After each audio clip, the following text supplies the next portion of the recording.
또 하나의 창작을 만드는 것과 마찬가지로 이번 전시를 일종의 그런 흔히 현대미술이나 현대문화에서 얘기하는 포스트 프로덕션이라고 하는 그런 후반부 작업이라는 개념이죠. 그런 개념으로 접근했던 전시 중에 하나입니다. 그러나 전시 가운데 이 안쪽 방에 있는 그 유해 발굴의 현장 사진만큼은 주용성 작가 본인의 작업입니다. 원래 주용성 씨는 30대 지금 갓 중반을 넘은 젊은 사진 작가이긴 합니다만 유해 발굴 현장, 유해 발굴단의 그 사진 기록 사진사로서 오랫동안 활동을 했거든요.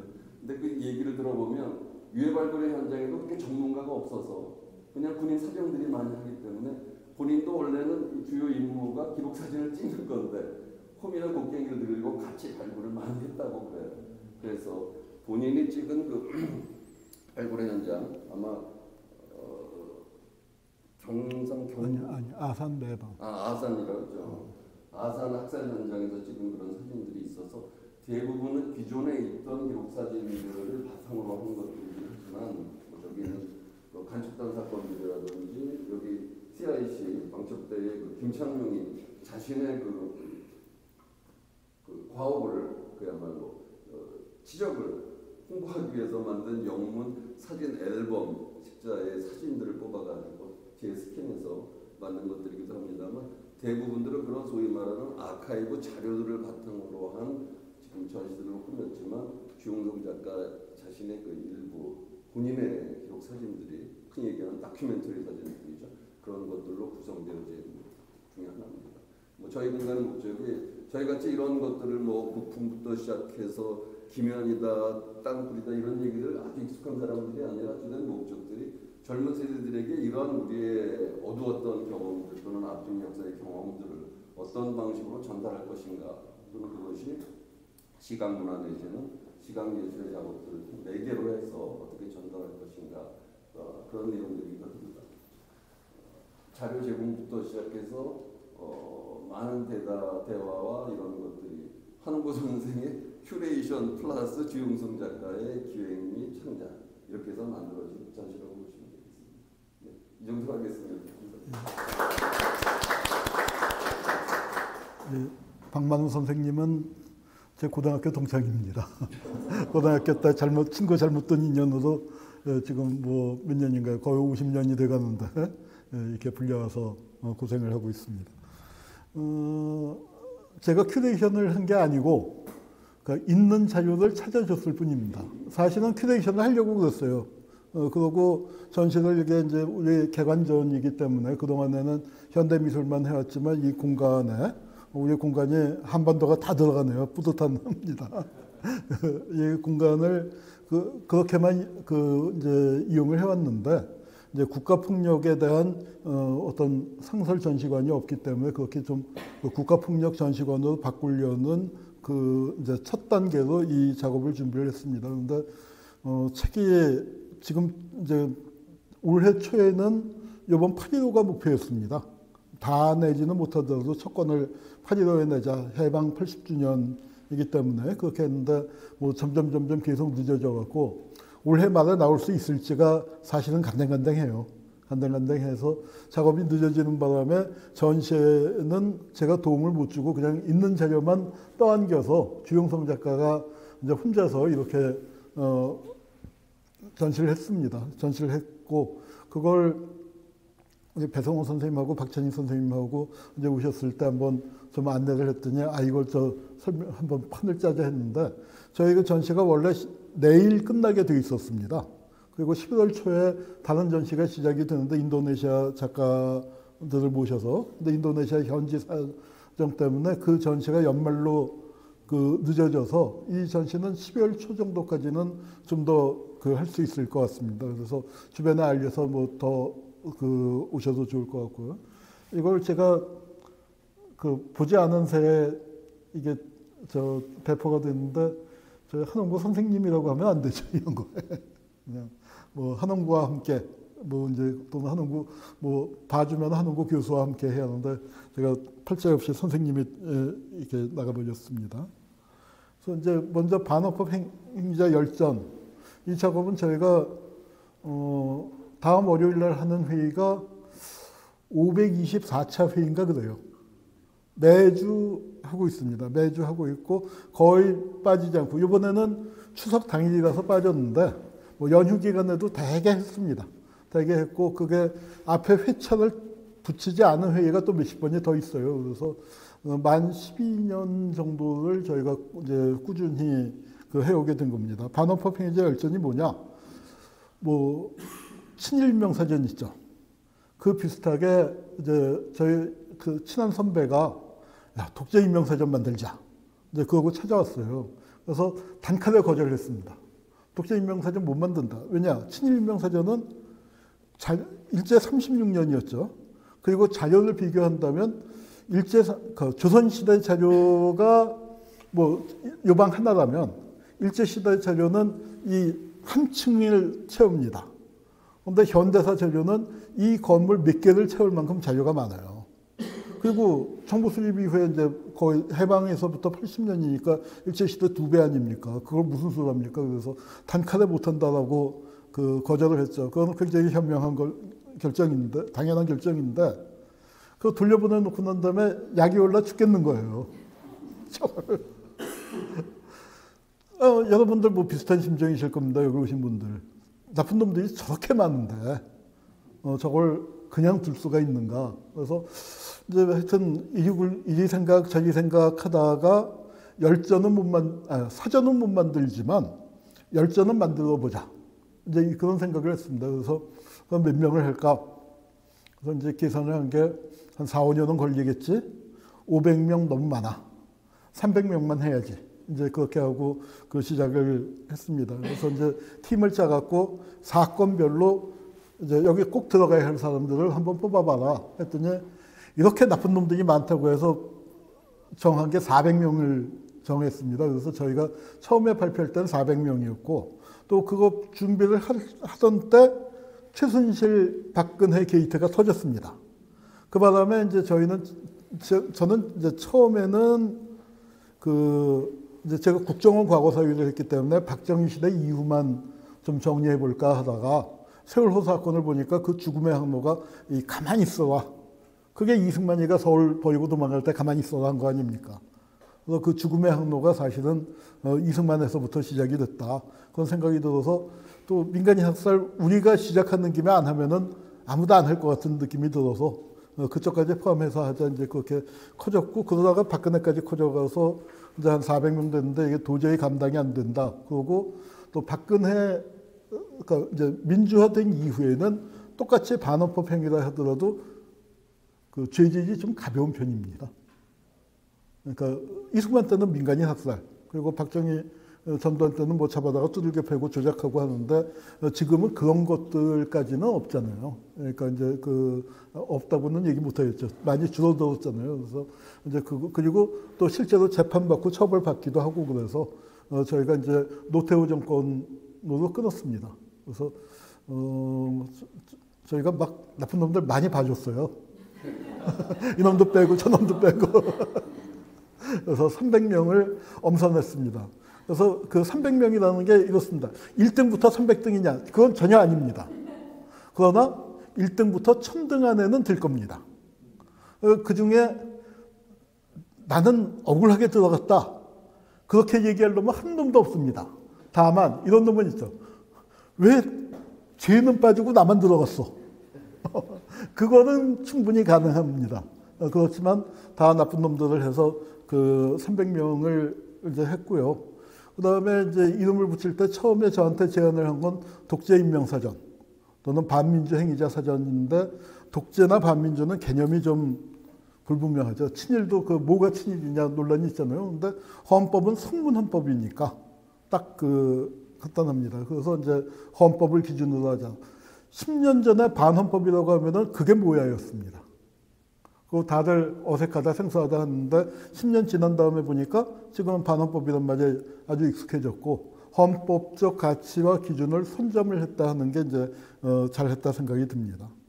헌법 파괴자 인명사전 이게 이제 저희가 기자회견을 하기 전에 보도자료를 돌렸는데 경향이 탑으로 써졌고 한겨레는 이제 그 세컨드 탑이라고 하나? 하여튼 그 중간 탑으로 써졌습니다. 그러니까 그만큼 이걸 받았던 사람들은 많았던 거죠. 그런데 이제 작업이 착수가 안 됐고, 저희보다 먼저 그 고용주 등등이 뭘 시작했냐면은 종북 임명사전을 만들겠다. 그 100명 명단을 발표했는데 거기는 이 진척이 안 되고 있습니다. 저희가 늦게 시작을 했지만 그래도 이제 이 작업을 계속했고, 그래서 이제 그 2015년 10월 12일에 저희가 이제 10주년 되는 날입니다. 공식 출범을 한 게, 위원회가 공식 출범을 했고, 이거 하기 전에 한 1년 반, 2년 정도 사전 준비를 했죠. 사전 준비를 했었고, 그래서 현실의 법정에 세우지 못했지만 역사의 법정에는 세워야겠다. 이제 그렇게 했고, 그 2017년 2월 16일 날 405명 명단을 발표했습니다. 이 명단 발표를 할 때는 그 명단을 그냥 인쇄물로 돌리자라고 하다가 이제 그래도 읽어야 하지 않을까. 근데 읽어보니까 20분이 걸려요. 400명 출석 부르는데. 그래서 야, 그럼 기자들 왔다가 다 도망간다. 이제 그런데 그래도 읽기도 했습니다. 그런데 참 잘했다 싶어요. 이제 우리 원로 선생님들, 고문 피해 다녔던 선생님들이 와서 딱 이름을 읽는데 무게감이 있고, 그때 딱 드는 생각이 뭐였냐면 김춘수의 시 꽃이 생각났습니다. 내가 그 이름을 불러주기 전에는 그는 아무것도 아니었는데 우리가 이렇게 이름을 부름으로써 역사의 반어법 행위자가 된다. 이제 그런 느낌이 들었습니다. 그래서 이거를 발표할 때가 이제 저희가 이걸 시작할 때는 언제였냐면은 그 박근혜 정권이 국정교과서를 밀어붙일 때예요. 그래서 마치 어떤 역사전쟁의 표적이 되는 것 같은 그런 느낌으로 저희가 작업을 시작했고, 뭐 그것 때문인지 모르지만 요거 발표한 직후에 한 열흘 정도는 TV조선이랑 그 종편 3사 있죠. 그 채널 돌리면 제 이름이 나오고 있었습니다. 하여튼 그렇게 이제 공격도 많이 받고 이제 그랬었는데, 하여튼 우리 선생님들이 다 단결을 해서 여기까지 지금 왔습니다. 그래서 지금 이제 영역은 이렇게 5개 영역을 정했습니다. 이 고문 조작 파트에는 간첩 조작도 따로 낄까 하다가 뭐 이제 그냥 붙였고, 그래서 내란, 민간인 학살, 부정선거, 고문 조작, 언론 탄압. 그래서 요 영역이 아닌 반헌법 행위들도 많이 있죠. 근데 그런 것들은 저희가 다 담질 못했습니다. 노동 탄압 같은 건 담고 싶었는데 사실은 담으려고 해보니까 정보가 없어요. 정보가 없어서 못 담은 것도 있고, 문화 탄압 같은 것들도 많이 못 담고 그렇습니다. 그래서 이렇게 이제 잡았고, 그다음에 선정 기준은 뭐냐면 대한민국 공직자로서 헌법을 파괴한 사람. 자, 공직자가 아닌 사람을 저 기준을 고심 끝에 이제 이거 하면 되겠다 싶었는데, 왜냐? 공직자가 아니면은 우리 여기 이덕혜 선생님이나 배옥병 선생님 같은 분도 역시 대한민국을 전복하려고 하지 않았냐. 배옥병 선생님은 거기까지는 아니신가? 하여튼 민주화운동을 했던 세력들 중에서 이제 아주 급진 과격하게 나갔던 사람들은 또 실제 어떤 혁명을 꿈꿨었던 80년대 그런 분들도 많으니까 그것도 반헌법 행위자 아니냐? 뭐 그렇게 할 수가 있죠. 그래서 저희는 근데 정부미를 먹으면서 정부에서 월급을 받으면서 공직자로서 헌법을 파괴한 놈들. 그 다음에 그냥 파괴하는 것뿐만 아니라 헌법을 공직의 책임이라는 건 무겁잖아요. 그러니까 대통령이라는 자리는 내란을 진압할 책임도 있는 건데 최규하처럼 이렇게 질질 끌려간 사람, 그런 사람도 포함을 시켰습니다. 그래서 헌법 수호의 의무를 중대하게 방기한 자. 그 다음에 이제 과거사를 하다 보면 그런 얘기가 많이 나옵니다. 왜 과거의 일을 갖다가 지금의 기준을 갖고 적용을 하느냐. 뭐 세종대왕도 어쩌고 저쩌고 뭐 인권 탄압하고 뭐 그런 얘기들 많이 하잖아요. 그래서 좋다. 우리는 행위 당시에 헌법을 적용한다. 그렇게 했어요. 그렇게 하니까 굉장히 이제 뭐 조선일보 기자는 아니었지만 하여튼 우파 쪽에서 뭐 문제 제기했던 사람도 그러냐고 이제 입을 다물었는데 굉장히 많이 양보한 것 같지만 실제는 하나도 양보한 게 아닙니다. 이승만 때 헌법 어디를 봐도 민간인 빨갱이 죽여도 된다는 얘기 안 나오고요. 박정희 전두환 때 헌법 어디를 봐도 영장 없이 잡아다 뚫게 패도 된다 하는 얘기 없습니다. 항의 당시의 헌법을 적용을 해도 그거는 하나도 봐주는 게 아닙니다. 그래서 이제 저희가 전부 이건 이제 1인당 한 A4 용지 이제 기준을 10매 정도, 10매에서 12매 정도를 잡았는데 하다 보니까 놈들이 나쁜 짓을 워낙 많이 해갖고 그 자꾸 길어집니다. 길어져갖고 분량이 많아져서 12권으로 했더니 거의 750, 800쪽짜리 책으로 12권이 듭니다. 그래서 이제 그 중에 1권부터 4권을 내는데 1권부터 4권은 이제 대통령 들어가고 이제 실은 판검사 편만 먼저 내려고 했는데 이게 같이 나와줘야 할 것 같아요. 그리고 책이 나오는데 좀 총론이랄까, 선정 기준이랄까, 경과보고랄까 그런 게 같이 나와줘야 할 것 같아서 대통령 편까지 해서 4권을 내느라고 아주 지금 하여튼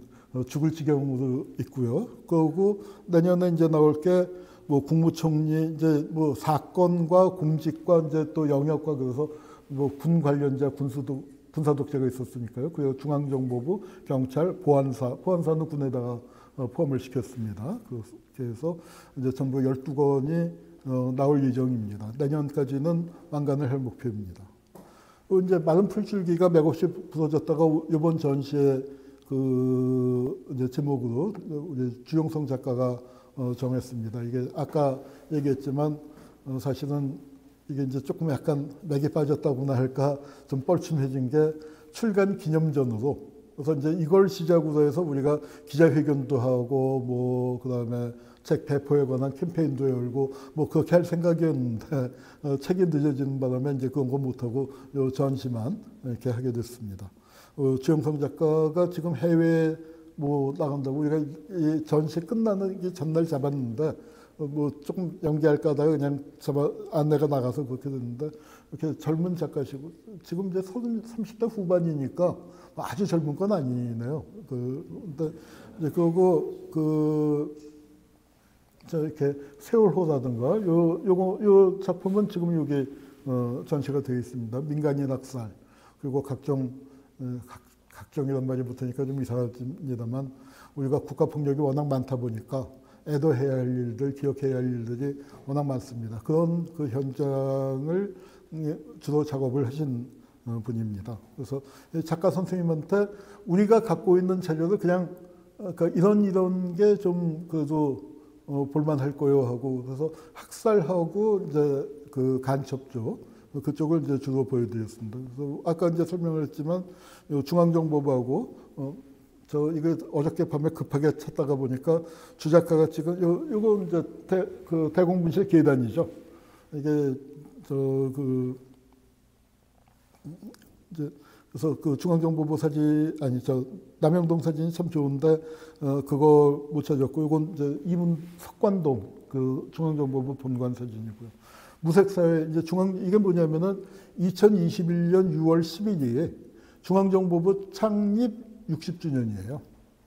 그래서 그 중앙정보부 창립 60주년은 국정원하고 저희만 기념해 준 것 같습니다. 그래서 기념 그 전시회를 열었고 이때 주 작가님의 좋은 작품을 많이 내주셔서 인연을 맺었습니다. 그래서 이렇게 이제 이번 전시에서는 크게 이제 4파트로 돼 있어요. 김창룡 앨범이라고 CIC 앨범이 여기 있고 그다음에 저쪽 방이 이 간첩 사건 그리고 이 방이 이제 반공국가 그리고 이 안쪽 방이 민간인 학살 관련된 겁니다. 그래서 이제 그 전시 사실 여기 오늘 보여드리는 것 중에 몇 개는 여기다 같이 걸었어도 좋았을 걸 하는 생각이 드는 것들이 있는데 뭐 이제 제가 전시 준비에 거의 개입을 못하고 이제 저도 걸려 있는 상태에서 전시를 처음 보는 셈이 됐거든요. 맨날 여기 나와 있지만 반환법 작업이 늦어지는 바람에요. 그래서 이제 관련된 자료들을 좀 보여드리겠습니다. 김창룡 앨범은 원본은 저기 이제 유리상자 안에 넣어놨고 그게 표지 포함해서 이게 18, 표지 포함해서 54장으로 구성되어 있습니다. 그래서 요 54장의 앨범인데요. 여기서 이제 보면은 이렇게 표지가 이렇게 생겼고 아주 화려한 금슬로 이게 저보다 나이가 많아요. 55년도에 만들어졌습니다. 55년도에 나와서 금속이 색깔이 약간 바라긴 했지만 그대로 있고요. 저렇게 옛날엔 자개로 앨범을 많이 만들었습니다. 50년대에는. 그래서 고급 자개로 만들었고, 이 호랑이는 보안사의 상징입니다. 지금도 보안사 엠블럼이 아마 지금은 방첩사 로 되어 있고, ROKA는 리퍼블릭 오브 코리안 아미고 CIC는 이게 이제 카운터 인텔리전스 코र्스에서 보통 방첩대라고 번역을 하는데, 우리나라에서 정부 기관 중에서 이름이 제일 많이 바뀐 데가 보안사입니다. 그건 무슨 뜻이냐? 나쁜 짓을 많이 했다는 거예요. 물론 검찰처럼 나쁜 짓을 많이 하면서도 그 이름을 쭉 끌고 온 데도 있지만, 보안사는 처음에 이제 CIC로 출발을 했다가 민간인 학살을 주도했단 말이에요. 그래서 특무대가 됐다가, 특무대가 나쁜 짓을 하니까 4.19가 나고 방첩대가 됐다가, 방첩대가 60년대에 나쁜 짓을 하니까 60년대 후반에 이제 보안사로 바뀌었습니다. 그리고 77년도에 육군보안사령부가 국군보안사령부가 됐다가, 90년도에 윤석열 일병 이제 민간인 사찰 문건이 터지면서 기무사가 됐다가, 그 다음에 기무사가 이제 쿠데타 문건 그거 하면서 안보지원사가 됐다가, 그러다가 이제 윤석열이가 잡으면서 다시 방첩사가 됐다가, 요번에 이제 이름이 뭘로 바뀌었죠? 다시 부대 해편하고 재창설하는 기준으로 그렇게 이제 된다고 하면서 이름이 제일 많이 바뀌었습니다. 여기 보면 55년 7월, 김창룡이는 요거 만들고 6개월 후에 암살당합니다.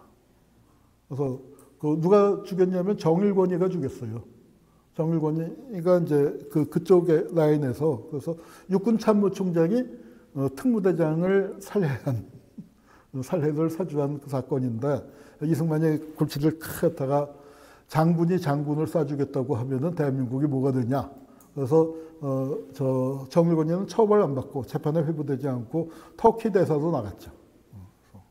그것도 있고, 이제 여기에 하여튼 이렇게 이제 이 앨범을 몇 권을 만들었는지는 정확히 모르겠어요. 그래서 여기 한국에 와 있는 외교사절과 외국 정보기관들, 그리고 주한미군 그런 쪽에다 줬는데, 요 앨범은 요거 잠깐만 한번 보실까요? 뉴스가 이게 어디 있나?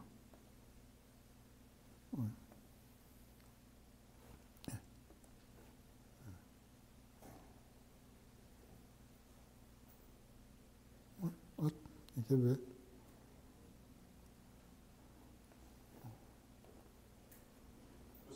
이승만 대통령 암살 시도 사건이 있었는데요. 이승만 대통령을 암살하려는 장면을 포착한 사진이 미국에서 공개됐습니다. 워싱턴에서 김범현 특파원입니다. 1952년 6월 25일 부산에서 열린 6.25 2주기 행사 장면을 담은 한 흑백사진. 연단에 오는 이승만 대통령의 모습이 보입니다. 이승만 대통령은 원고를 보며 연설에 열중하고 있고, 그 오른편에는 소총을 어깨에 맨 헌병이 부동자세로 정면을 응시하고 있습니다. 그리고 연단 뒤쪽 이승만 대통령과 불과 몇 미터 떨어지지 않은 곳에 밝은색 양복 차림의 한 남성이 왼손으로 이 대통령을 가리키는 모습이 눈에 띕니다. 이 남성은 일제강점기 독립운동단체인 의열단에서 활동했던 유시태로 이승만 체제에 불만을 품고 권총으로 이 대통령을 겨냥하는 장면이 포착된 겁니다. 사진 밑에는 62살의 유시태가 이 대통령을 저격하려 하고 있다. 암살 시도는 김시현 의원이 이끄는 12명의 반정부 조직이 선동했다는 영어 설명이 적혀 있습니다. 이 사진은 당시 김창룡 육군 특무대장이 만든 사진첩에 수록된 것으로, 이 사진첩은 미국과 영국 정보기관에 넘겨진 데 이어 2년 전부터 김태진 국제지도수집가협회 한국 대표가 소장해왔습니다. 2013년 여름경에 아는 영국 딜러가 연락이 와서 한국 정보국 관련해서 자료가 있다. 그래서 자료를 검토하고 좀 좋은 자료 받아서 그랬습니다. 당시 암살 시도는 권총 불발로 우위에 그쳤습니다. 이 일로 유시태는 사형 선고를 받았지만 4.19 혁명 이후 석방됐습니다. 이승만 대통령 암살 시도 장면이 담긴 사진을 포함한 사진첩은 한국에서 경매에 붙여질 예정입니다. 워싱턴에서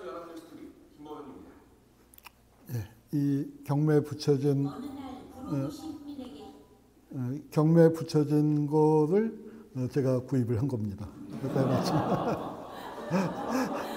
마침 하여튼 약간 그 돈이 생겼는데 그 거액을 주고 하여튼 이렇게 구입을 하게 돼서 이제 평화박물관의 소장품 이제 그 1호가 됐죠. 그러니까 국가폭력에서 김창룡이가 이제 1950년대를 보면은 이승만 다음에 김창룡, 신성모 그렇게 세 명이 민간인 학살, 그 다음에 50년대에 벌어진 모든 악행의 책임자라고 해도 과언이 아닙니다. 그 김창룡이 내가 이렇게 일을 많이 했다고 이제 하고 자랑을 하는 앨범이에요. 근데 이제 이게 보안사가 대공 30년사라는 책을 만들었습니다. 그러면 이 책에 이제 쫙 보면은 그 보안사가 취급한 주요 간첩 사건들이 망라되어 있는데요. 그래서 제가 이제 그래서 여기 있는 게 대개 다 있겠거니 했는데 여기 이제 54페이지니까 이제 한 40여 건이 들어있는 겁니다. 근데 그 대공 30년사에 올라 있는 거는 딱 3건밖에 없어요. 그래서 이제 나머지 사건들은 그렇게 많이 알려지지 않은 간첩 사건들입니다. 그래서 그것들인데, 그래서 이제 김창룡이는 이렇게 생겼고요. 하여튼 그 스네이크, 독사란 별명을 갖고 있었습니다. 그래서 김창룡의 존재가 어땠냐? 이승만의 최측근들은 뭐라고 얘기하냐면은 김창룡이가 살아 있었으면 4.19 같은 거 안 일어났는데, 그렇게 얘기할 정도로 이제 중요한 인물이었고, 김창룡이가 암살당했다는 얘기를 듣고 이승만이 잠옷바람에 위토 걸치고 적십자병원 이제 지금 거기 뭐가 됐네요. 하여튼 그 적십자병원으로 거기 이제 왔을 정도로 그렇고 김창룡 추모 담화를 3번이나 발표를 했습니다. 이승만이. 이거는 누군지 아시겠죠? 박정희를 고문한 게 김창룡이에요. 그리고 박정희를 살려준 것도 김창룡입니다. 그래서 이제 그 박정희와의 관계도 대단히 기뻤던 인물이고요. 이 사진이 굉장히 재미있는 사진인데요. 김창룡, 백선엽, 한 사람 건너서 이우락인데 이 사진을 보고 제가 정말 감탄했습니다. 야, 대한민국에 나쁜 놈들이 이렇게 어깨동무하고 다 찍었네. 우리가 군사독재인데 군 정보기관의 수장들이 40년대 수장 백선엽이, 50년대 김창룡이, 그 다음에 60년대 이후락이 다 그렇게 찍은 겁니다. 그 김창룡은 뭘로 유명하냐면, 아이고, 이게 사진의 위치를 좀 잘못 잡았네. 왜야 보이죠? 이게 안두희 백범 암살에 깊게 관여했습니다. 백범을 암살하는 데까지, 이거 계획은 누가 세웠냐면 신성모라고 국방장관, 대한민국 역대 장관 중에서 가장 막강한 장관입니다. 흔히 알려지기는 눈물 흘리는 장관으로 알려졌지만 그 신성모가 세우고 군을 동원을 했어요. 그래서 계획은 헌병사령부의 전봉덕이라고 전혜진의 아버지가 계획을 세웠고, 실행은 포병사령부에서 했습니다. 안두희가 포병이에요. 그리고 뒤처지는 이 CIC가 맡아서 했는데, 이 김창룡이가 이제 그 뒤처지를 맡아 했는데, 안두희가 증언인데, 처음에는 이 증언을 믿지 않았는데, 자료를 검토해 보니까 사실일 것 같아요. 안의사 수고했어. 그러면, 안의사가 누구예요? 대한민국에는 2개의 역사전쟁이 있는 겁니다. 안중근을 안의사라고 하는 쪽과 안두희를 안의사라고 하는 쪽. 국정교과서 같은 게 왜 나오게 됐냐면 안두희를 안의사라고 하는 쪽의 입장에서는 백범을 위인이라고 하는 그걸 꼴보기가 싫은 거예요. 안두희를 내놓고 이렇게 안의사라고 부를 수는, 교과서에다가 그럴 수는 없지만 백범을 떠받드는 거는 빼자, 그렇게 한 거고, 안두희 이름으로 나온 책이 시역의 고민이라는 책이 있는데 이거는 김창룡의 특무대에서 써준 겁니다. 특무대에서. 그리고 이제 안두희가 조사를 하다 보니까 우리나라 공안 세력의 최상위 포식자예요. 그러니까 노덕석이 잘 아시죠? 일제 친일 경찰의 대명사. 노독수리가 어떻게 사라졌느냐? 김창룡 앞에서 까불다가 김창룡이가 감옥에 쳐넣습니다. 천하의 노독수리를. 노독수리만 쳐넣은 게 아니에요. 오제도야말로 자칭 천하의 오제도였거든요. 오제도가 김창룡한테 공산당 두목으로 몰려요. 우리나라에서 반공하면은 최고였고, 아마 여기, 그러니까 50년대생이나 60년대 초반생들은 70년대 초반에 뭐 광복 20년, 광복 30년 이일소거든요. 그 정도로 이제 오제도가 빨갱이 사냥에 앞장섰는데 그 오제도를 빨갱이로 잡아놓을 만큼. 오제도뿐만 아니라 선우정원도, 오제도와 그 콤비를 이뤘던 선우정원도 그 김창룡한테 밀려갖고 일본으로 망명을 했죠. 오제도는 국내에서 미군 쪽으로 도망을 다니다가 김창룡이가 암살당한 다음에 검찰로 복귀해서 진보당 사건 같은 거 오제도가 일으킨 겁니다. 이게 김창룡이고 그 옆에 누구냐면 홍성기라고 혹시 기억하세요? 이 선배님 기억하세요? 김지미 남편이에요. 김지미 잘 모르죠? 예? 김지미. 김지미 남편 누구? 홍성기. 신성일보다 전에. 김지미의 첫 남편입니다. 영화 감독이에요. 그래서 뭘 했냐면 방첩대 선전 영화를 만들었는데 아마 이게 51년도입니다. 50년, 51년인데 그때 방첩대가 행한 민간인 학살 같은 게 이제 막 터져 나오고 그래서 영화는 개봉이 안 됐어요. 완성은 됐는지 안 됐는지는 정확히 모르겠는데 그런데 그런 과정에서 김창룡한테 밑배였는지 홍성기가 간첩 사건으로 걸립니다.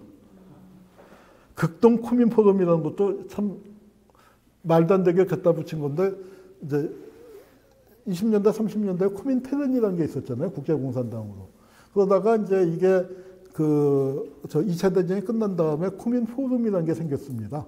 근데 코민 포럼이라는 건 느슨한 거고 뭐 별로 힘을 못 썼는데 이제 어떻게 됐냐면 국내의 공산당을 완전히 박멸했잖아요. 한국 전쟁 나고 그러면서. 그러니까 공산당이 있다는 게 말빨이 안 먹히니까 뭘 했냐면 공산당을 잡으면 늘 국제공산당이라고 붙였어요. 그래서 이제 코민포럼으로 했는데 이렇게 같이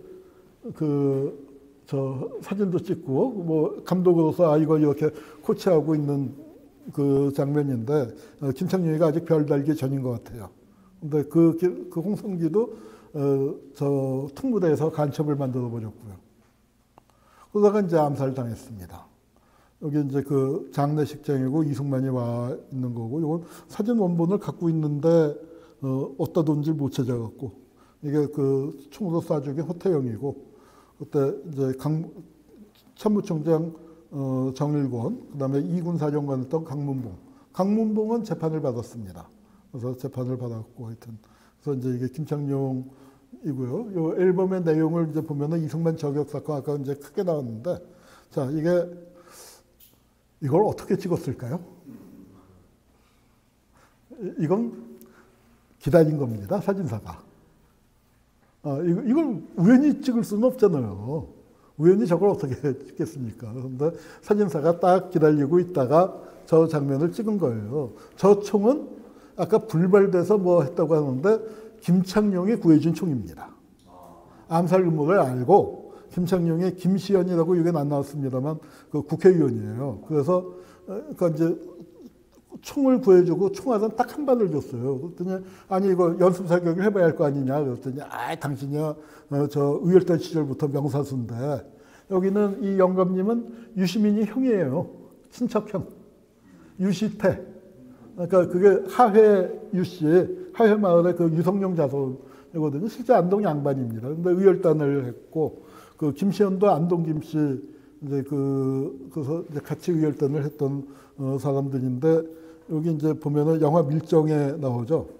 송강호는 그 황옥이라는 일본 경부, 의열단에 협력했던 일본 경부였고, 이 공유의 모델이 바로 이 김시현입니다. 유시태는 밀정에는 등장을 안 한 것 같아요. 밀정에는 등장을 안 한 것 같고, 요게 김시현, 이거 이게 황옥입니다. 그 황정하 열사라고 혹시 81년도에 그 서울대에서 데모하다가 돌아가신 분이 있는데 그 황옥 경보의 손자라고 해서 손자가 증손자라서 깜짝 놀랐어요. 그래서 이제 유시태가 체포되는 장면이죠. 뭐 이거야 다른 기자들도 찍을 수 있는 거였지만 그리고 이 김시연이고 그래서 그러니까 고장난 총을 주고 총알을 한 발만 주고 명사 쓰니까 대신 연단 가까이에 갈 수 있게 해줄게. 그걸 이제 아마 그 중간에 사람을 넣어서 공작을 꾸몄고 김시연이나 유시태는 이승만을 진짜로 암살할 생각이 있었던 사람들인 건 맞습니다. 그래서 이제 그 징역을 살게 됐는데 이 영감님들이 끝까지 잘 갔으면 좋았을 텐데 나이가 들고 70에 김시연은 유시태보다도 더 나이가 많았거든요. 한 5살쯤 많았어요. 그러니까 70대 후반 80이다 해서 징역을 살다가 안 좋은 게 뭐냐면 이게 신원한이라고 또 그 우리 반어법 행자열전에 들어갔습니다만 이 끔찍한 음모란 게 뭐냐면 3.15 부정선거를 앞두고 59년쯤에 뭘 했냐면은 그 자유당 쪽에서 그러니까 이 민주당을 때려잡기 위해서 52년도 이 암살 사건이 민국당이 배후에 있었다. 그래서 장면하고 조병옥이가 배후에 있었다. 그 음모를 꾸미는데 영감님들이 안타깝게도 좀 협조를 했어요. 유시태보다도 김시연이. 그걸 안 했었으면은 김시연 그 아주 훌륭한 분으로, 뭐 지금도 훌륭한 분으로 합니다만 마지막 순간에 조금 좀 더럽혀졌다고나 할까요? 그 다음에 이제 정국은 사건입니다. 정국은 사건은, 이제 이 사람이고, 이건 이제 재판받고 아마 사형장으로 갈 때 사진인가 그렇습니다. 이거는 그 언론인 시절, 그러니까 간첩으로 체포되기 전인데, 이 사건은 우리나라에서 보면은 국회 프락치 사건 다음에 가장 좀 정치적으로 많이 그 얘기가 많이 됐었던 사건이고 지금도 조작이라고 그 주장하는 사람들이 많습니다. 그래서 이제 그리고 이 사진 두 장을 이제 저 옆에다가 이거 저는 그러니까 같이 놔뒀으면 좋았을 텐데 이게 이제 마지막에 담배 피게 하는 거고 이렇게 보면 키가 좀 커 보이네요. 근데 키가 굉장히 작았다고 기록에 나오는데 여기서는 그렇게 작아 보이지는 않는데 마지막에 담배 필 때까지만 해도 처량한 거고 여기 이제 사형대에 묶일 때는 이게 나 진짜 죽나 봐 하는 그런 그 느낌이 확 들죠. 그래서 이제 그 정국은 사건은 이때 이제 태윤기란 분이 간첩 사건 많이 변론한 변호사인데 이때는 군 법무관으로 재판부에 있었어요. 근데 나중에 글을 쓴 거에 보면 굉장히 좀 하여튼 톡 까놓고 못 쓰지만 좀 사건이 조작된 거고 이게 간첩까지는 아닌데 의심받을 만한 그 남로당 활동을 했을 수 있지만 그렇다고 뭐 북한하고 무슨 선이 닿아서 그런 것 같지는 않은데 하여튼 그 정치적으로 족청이라는 게 있었습니다. 민족청년단. 50년대에 이제 어떤 이범석을 단장으로 해서 그 굉장히 강력한 정치 세력인데 그 세력을 제거하는데 이제 이 정국은을 이용해서 그 제거했다는 거죠. 윤치영이라고 이승만의 초기 측근이었던 사람이 족청 그룹에 밀려나면서 반족청 세력들이 모여서 이 사건을 만들었고 정국은 사건을 통해서 족청을 이제 제거했다는 얘기입니다. 그래서 이게 이범석이고 이 사람이 양우정이라고 그 족청의 2인자였습니다. 그래서 자유당 초기에 굉장한 실권자였는데 이 사람은 극우 정치인이죠. 극우 정치인인데 이 사진 때는 뭐냐면은 카프의 맹장이었습니다.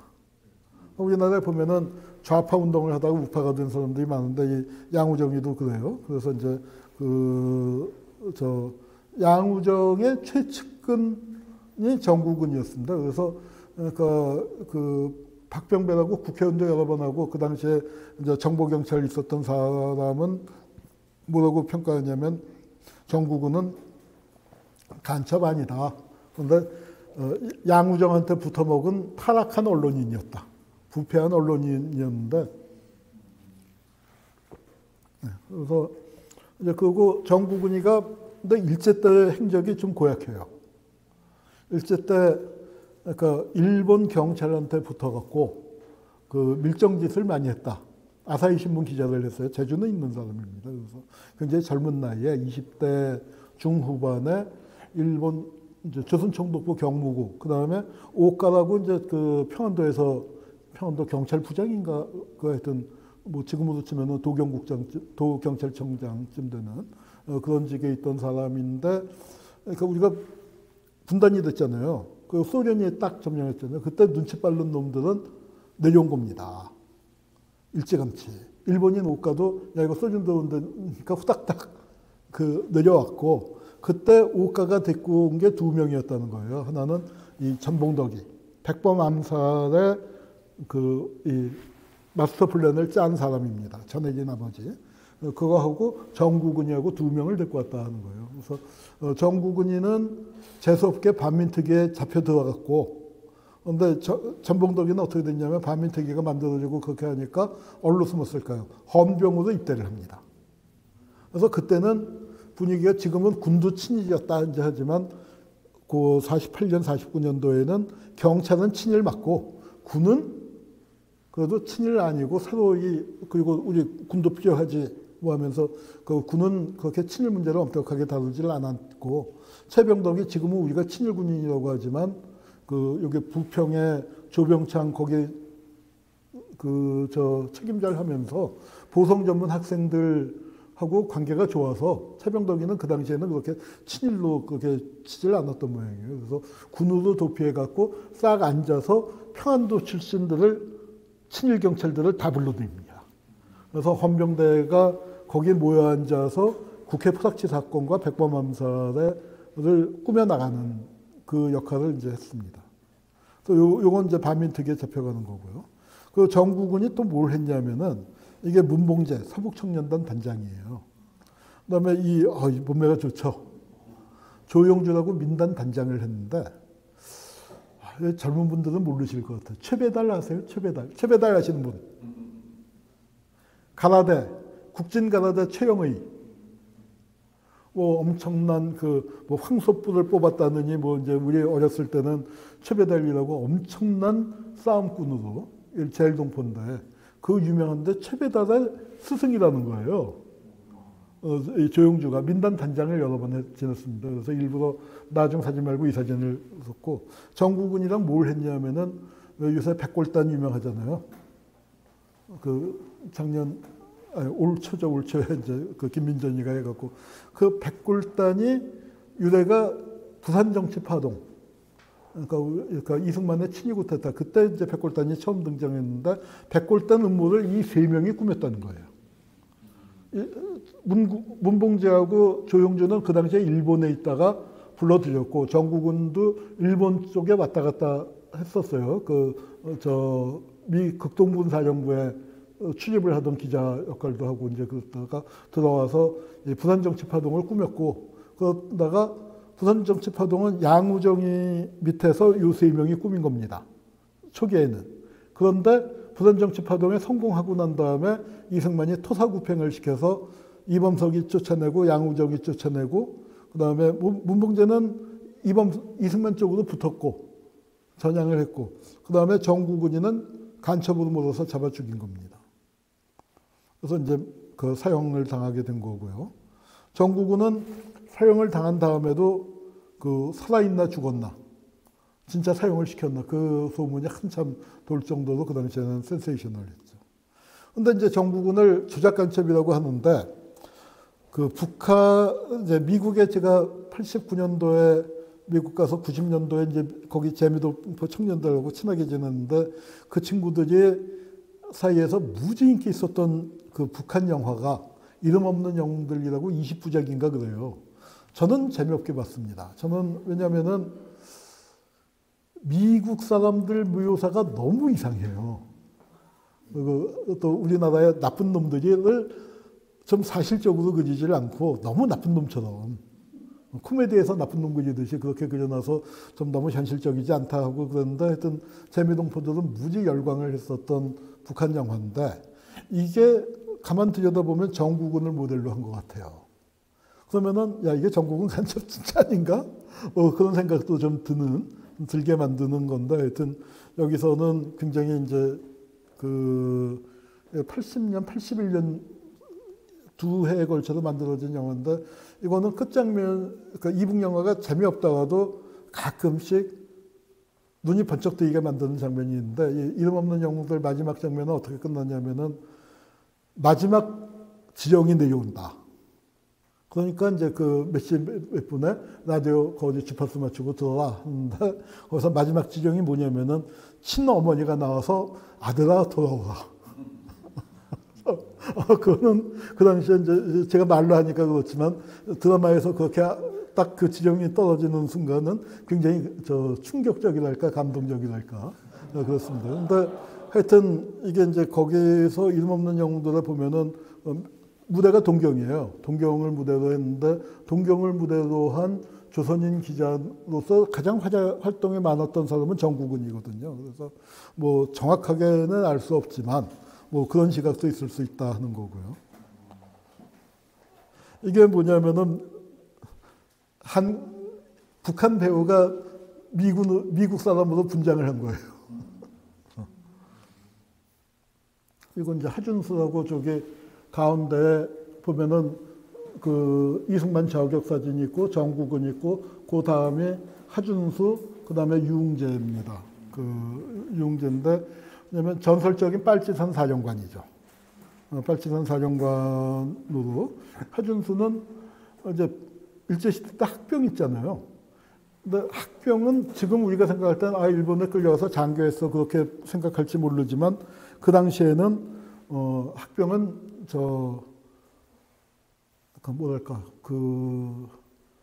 희생자예요. 그러니까 일제히 탄압에 의해서 총알바지로 전선에까지 몰렸던. 그래서 친일파도 보지 않고 말빨이 굉장히 셌습니다. 그래서 학병 동맹이라는 게 무지 강한 단체였어요. 그러다가 이제 그걸 미군정이 습격을 해서 총을 쏴는 바람에 몇 명이 죽기도 하고 했는데 학병동맹이 위세가 당당했는데 그 위세가 당당했던 학병동맹이 만나면 한 수 접어주는 게 뭐냐면 학병 거부자 동맹이에요.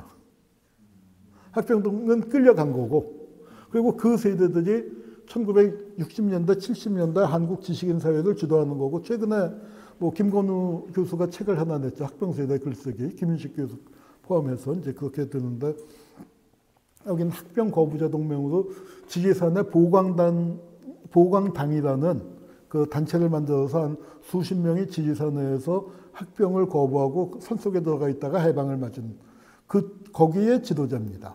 그래서 진주인가 함양인가 하여튼 그 동네에 그 대지주집 그 매춘석 하는 대지주집 아들이에요. 그리고 이제 거기 그 사령부의 부사령관이 유웅재였고요.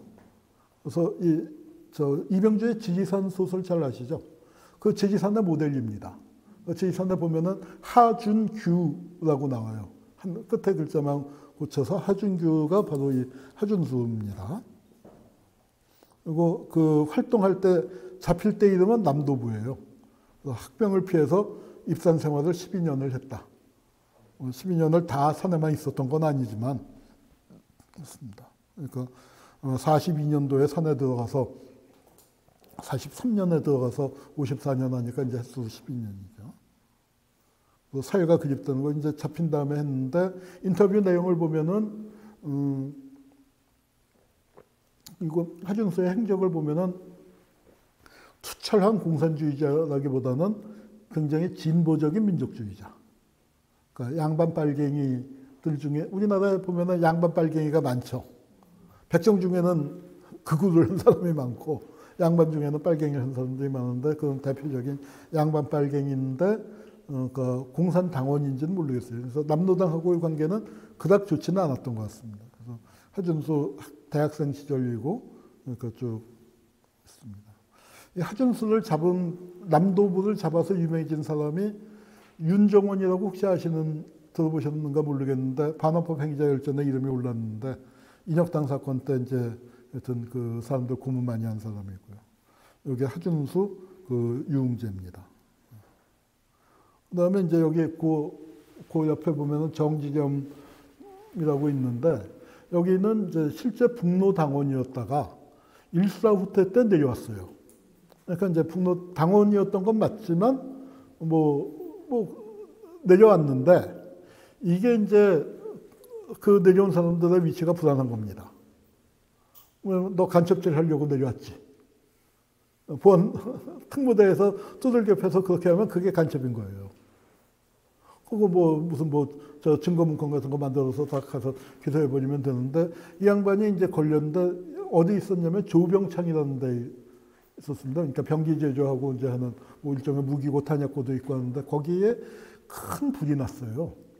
근데 그때가 뭐였냐면 이제 그 특무대가 합동수사본부를 만들었습니다. 계엄령이 설치가 되니까 군대가 대장을 먹고 그 밑에 이제 뭐 경찰도 들어오고 뭐 이렇게 중앙정보부는 없었지만 검찰도 지휘하게 되고 이제 그러잖아요. 합동수사본부를 만들어서 이렇게 폼을 쟀는데 이제 전쟁에 어느 정도 소강 상태가 들어가고 하니까 국회랑 검찰, 경찰에서도 김창룡이 지휘받기 싫다.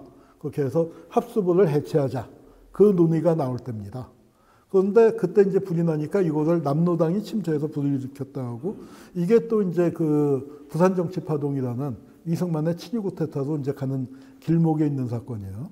그때 이제 조병창에 있는 사람들 중에 보니까 북한에서 북로당원이었다가 월남해서 근무하는 놈이 있네, 문관으로. 그래서 뜰을 겹해서 간첩을 만들었습니다. 그래서 이 사건은 그때부터 유명했어요. 그때부터 유명해서 여기 이제 국회에서도 생사감 잡는 일 없어야 한다. 북로당원이 그 조병창의 탄약 과정으로 있었던 모양인데 그래서 거기서 방화를 했다. 화재 원인은 모르는데 특무대가 방화했다고 하니까 그냥 방화 사건이 돼버린 겁니다. 그래서 이제 국회에서는 생사감 잡는 일 없어야 한다. 그러다가 하여튼 사형도 받았다가 무죄도 받았다가 그러다가 다시 이제 형을 받아갖고 징역을 살다가 그래도 이건 억울한 거야라고 기억하는 사람이 있었는지 64년도에 박정희 초기죠. 박정희 초기에 그래도 간첩 2명을 벗고 재심해서 이렇게 이제 저 때는 그래도 대머리는 아니었는데 완전 대머리가 돼갖고 그래도 11년 만에 무죄를 받아서 풀려났습니다. 그래서 풀려났고 요건 이제 우리 저 사진 중에 우리 배성호 선생님이 집어넣으셨는데 몇 살쯤 돼 보이세요?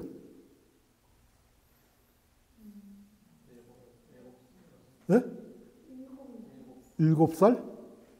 17입니다. 그러니까 진짜로 제가 어렸을 때 이런 아이들을 봤어요. 저보다 한참 어린 줄 알고 함부로 야야했는데 너한테 형이다. 그러더니 시골에서 진짜로 그렇습니다. 영양 상태가 서울은 영양 상태가 좋고 시골은 나쁘다 보니까 16, 17이 돼야 크기 시작하는. 그래서 옛날 의병들 사진 보면 수염 난 사람 없잖아요. 수염은 한 30대야 났다고 그래요. 그래서 이제 이 아이들이 초등학생이 아니고 16, 17이에요. 16, 다 나이가 나와 있는 건 아닙니다만.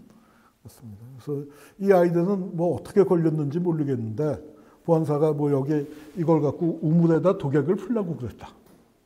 그래서 사실은 말이 안 되는 이제 그런 사건이고요. 그다음에 여기 이 사진은 간첩이 아니고 인천경찰서장이에요.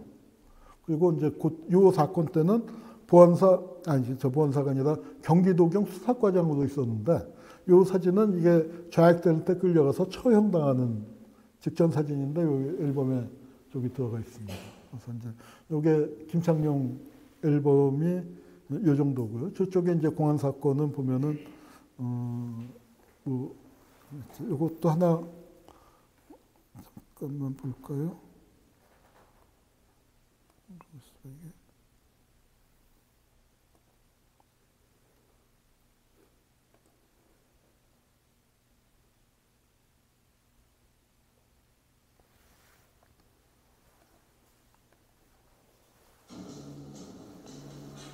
요거는 제가 조금 전에 찾았습니다. 자수한 간첩 고영포의 기자회견 모습입니다. 그물급 간첩 고영포는 200 장교들을 보석해서 5월과 8월 사이에 군사폭동을 일으켜 우리 정부를 전복하려는 북한군의 지령을 받고 일본에서 활동하던 중 죄를 뉘우치고 자수했습니다.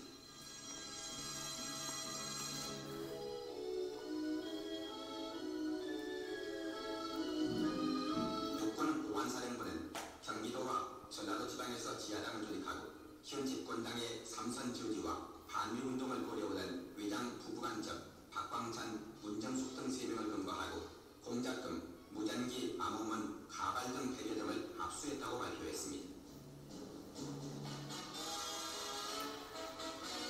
한편 간첩 문정수관 기자회견에서 북한군의 방해 때문에 자녀까지 있는 조장 박광찬과 결합했다고 밝히고 대한민국은 듣던 것과는 너무 달리 발전하고 자유스럽다고 말했습니다.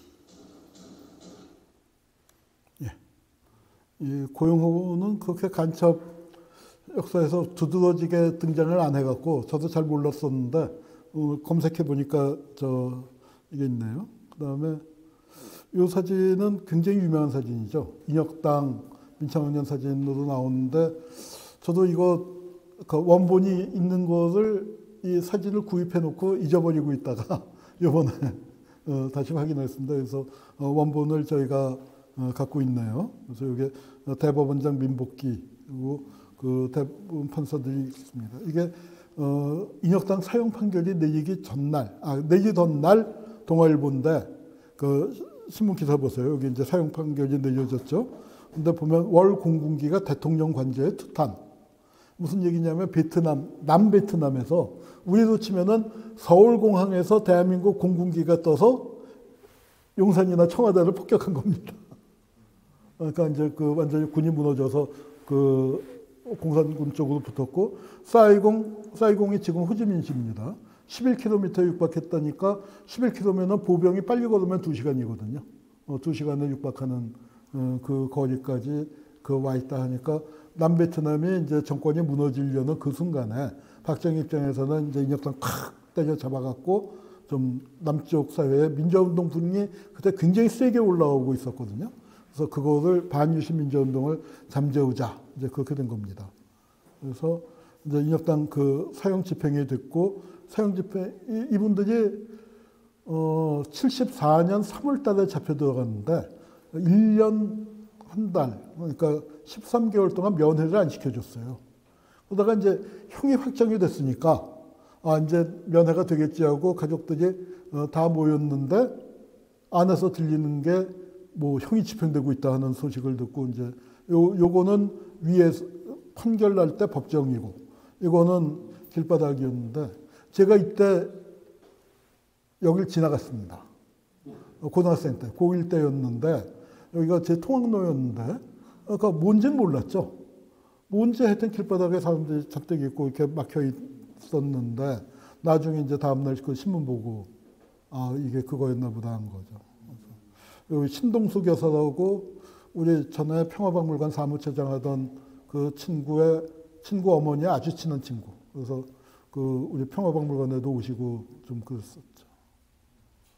이게 그때 뭐 그 새벽에 연쇄 살인이라고 사법살인이라고 알려진 8분이었고 그 사람을 2004년도 기준으로 그러니까 사형시키는 판결에 참여했던 대법원 판사들 2004년도에 생존해 있던 사람들 대법원 판사 13명인가 그랬는데 5명인가는 세상을 떴고 주심 이병호도 죽었고 여기 이일규 대법원장은 소수 의견을 냈어요. 그래서 사형은 좀 과하다 냈지만 생존에 있어서 이제 들어갔습니다. 동백님 사건 사진이 많이 있는데 동백님 사건 이제 대법정에서 재판받는 거 장면이고 여기 윤희상 선생님입니다. 그래서 여기 이제 보면은 요 사진에 작은 사진으로 있는데 천상병 시인 우리가 피해자 사진이 많은데 그 작가 선생님이 아마 주영성 선생님이 이응노나 윤희상의 얼굴을 모르셨던 것 같아요. 그래서 이응노 윤희상 사진도 있을 텐데 그거는 전시가 안 됐고 보니까 천상병 시인의 사진이 있는데 피의자 천상병은 하고 이제 쭉 나왔잖아요. 뭐 한자가 많습니다만 여기 2번이 보면은 그 피의자 강빈구와 만난 자리에서 동인이 간첩 활동을 하고 있어 수사 대상 인물임을 기화로 금품을 갈취할 목적하에 동인에 대해서 중앙정보부에 내사 중이라고 말해서 피의자를 협박했고 공포감을 갖게 하고 그래서 수십 회에 근하여 걸쳐서 100원 내지 6,500원 적을 때는 100원 많을 때는 6,500원 그때 100원은 지폐였습니다. 그래도 100원짜리가 지폐였죠. 도합 5만여 원을 갈취 착복해서 착복하고 저 수사기관에 고지하지 않은 자. 그래서 여기 이제 보면은 불고지죄, 고지하지 않았다는 게 국가보안법이나 방공법에 불고지죄가 있고 다른 사람들은 대개 불고지죄로 걸린 사람들이 많아요. 그런데 이 천상병만 특별하게 이 갈취착벌, 공갈협박죄가 걸렸습니다. 그래서 아주 잡범이 됐는데 다들 아시겠지만 이 천상병 시인이 이렇게 이제 정말 천진난만하죠. 그런데 의외는 뭐냐면은 이 정말 경제관념, 세인부 그런 거 정말 없는 양반인데 대학은 서울 상대를 나왔어요. 서울 상대를 나왔는데 이 강빈구 이 양반이 서울 상대 조교수였습니다. 아주 친했대요. 근데 저 천상병 시인은 뭐냐면 만나는 사람마다 100원만. 그래갖고 이제 그날의 막걸리 값을 벌어서 막걸리 값 뭐 100원, 200원 그 벌면은 그날은 운수 좋은 날. 뭐 이제 이렇게 가서 술 먹는데 그걸 다 합치니까 5만 원 돈이 됐다. 몇 년 동안에 걸쳐서. 그래서 저 천상병 시인은 공갈범이 됐습니다. 그래서 그렇게 됐고 이제 그날 이 양반이 시인의 표현이 아이론 밑, 그 다리미 밑에 와이셔츠 같이 당하는 날. 그러니까 중앙정보부 와서 고문당한 거를 그렇게 표현을 했습니다. 그리고 풀려나고 얼마 안 돼 갖고 양반이 좀 정신이 오락가락했어요. 그래서 행렬병자가 돼 갖고 병원에 이제 감금이 된 거죠. 정신병원에. 그렇게 되니까 친구들은 천상병이 사라졌다. 여기저기 다 찾았는데 없으니까 죽은 거라고 생각하고 유고 시집을 내줬습니다. 그래서 살아있을 때 유고 시집이 나왔어요. 그래서 이제 천상병의 생전 확인 신문기사가 난 겁니다. 의사를 잘 만났어요. 의사가 지금은 돌아가셨는데 이 김종해 박사라고 그 글을 쓰는 분입니다. 그리고 이게 보니까 아무래도 천상병인 것 같다는 거예요.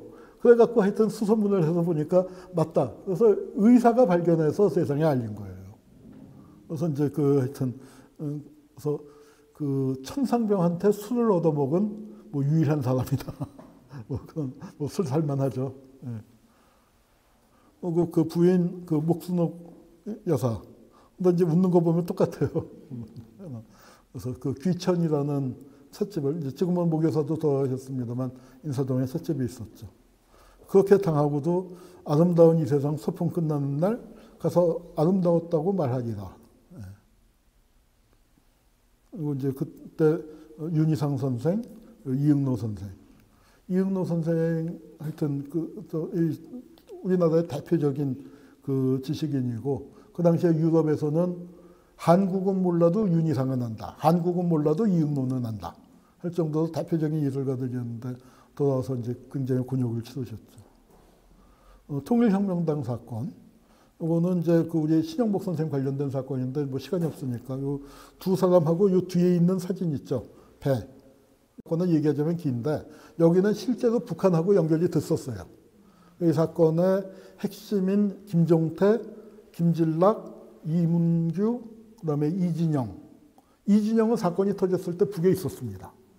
그래서 내려오지 않고 그냥 북에 있었고 김종태랑 이문규, 김진락은 북을 왔다 갔다 해서 실제로 북하고 연결이 됐었는데 사건이 터졌는데 이제 이분이 이문규의 학사주점으로 굉장히 그 학생운동 그쪽에서는 굉장히 존경을 받던 분입니다.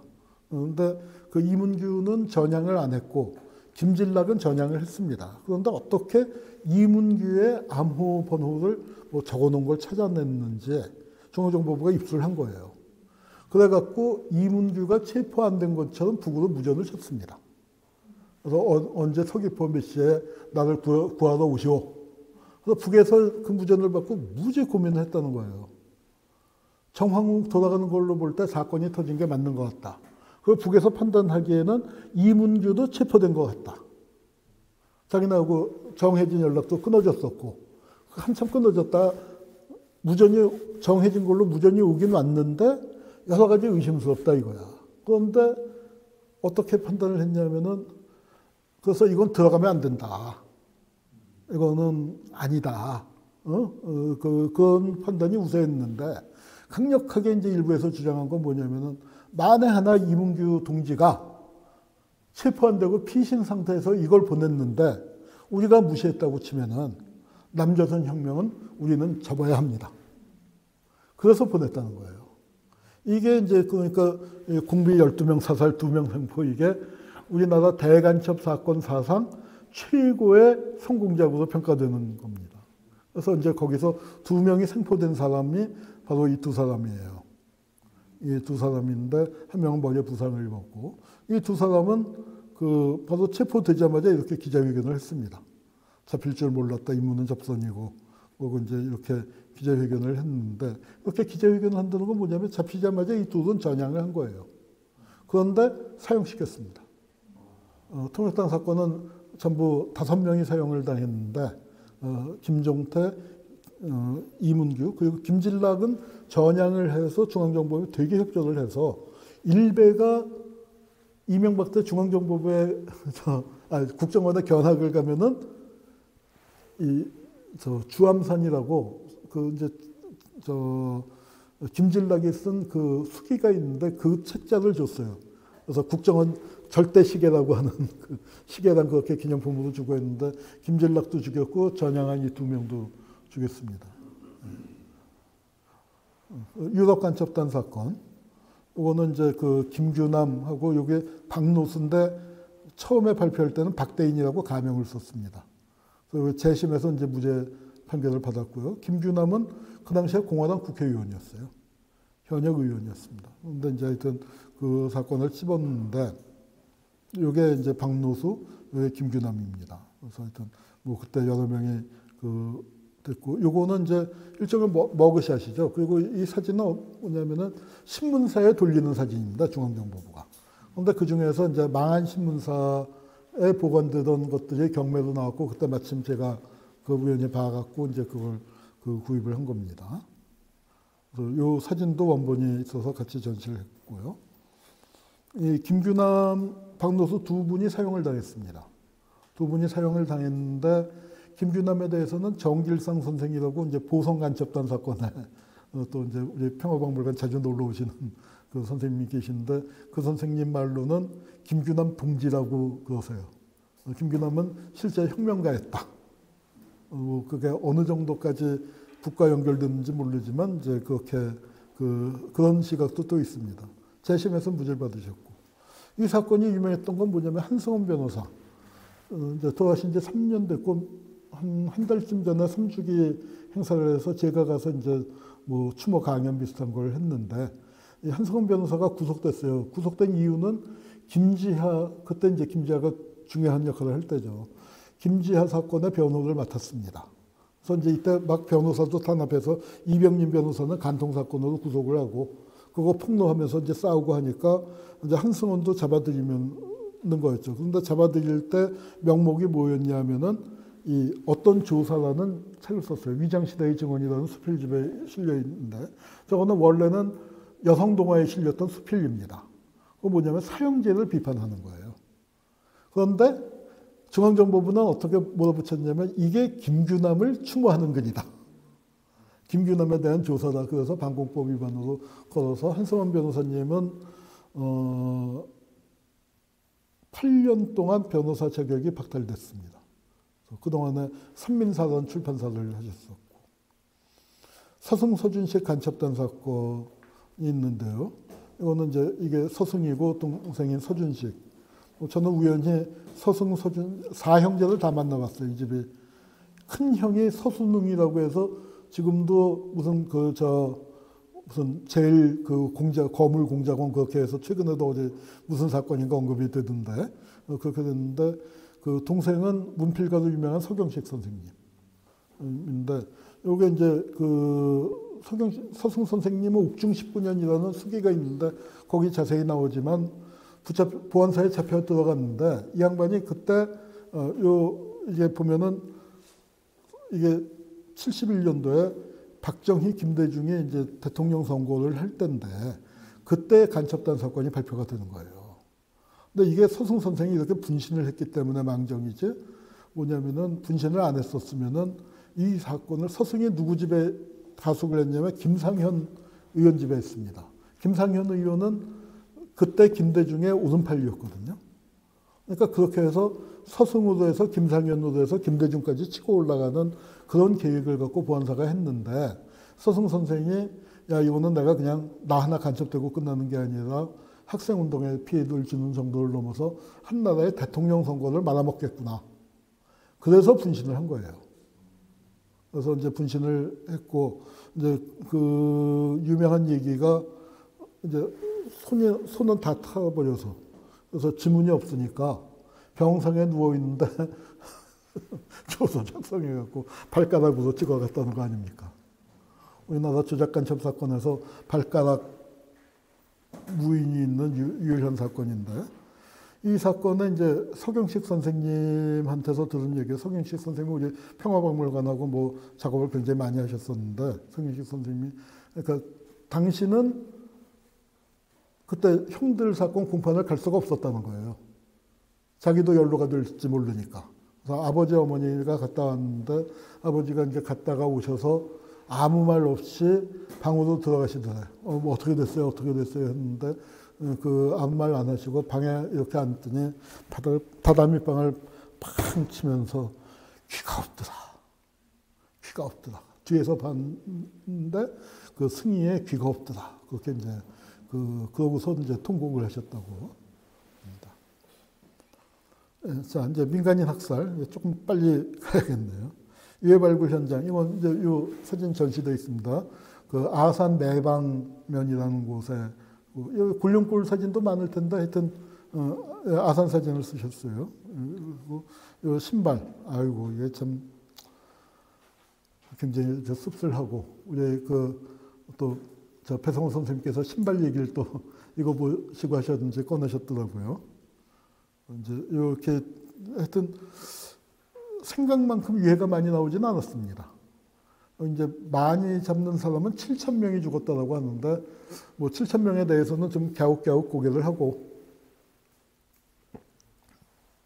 왜냐하면 광주 학살도 우리가 80년대에는 2,000명이라고 믿고 있었거든요. 다 2,000명이라고 믿고 있었는데 실제로 나중에 조사를 해보니까 처음에 계엄당국에서 발표한 200명, 167명인가를 발표했는데 그 200명에 가까운 그 숫자였던 것 같아요. 그러니까 그게 뭐 꼭 과장하려고 한 게 아니라 어디서 시신이 목격됐다 하는데 시신은 이동해 가잖아요.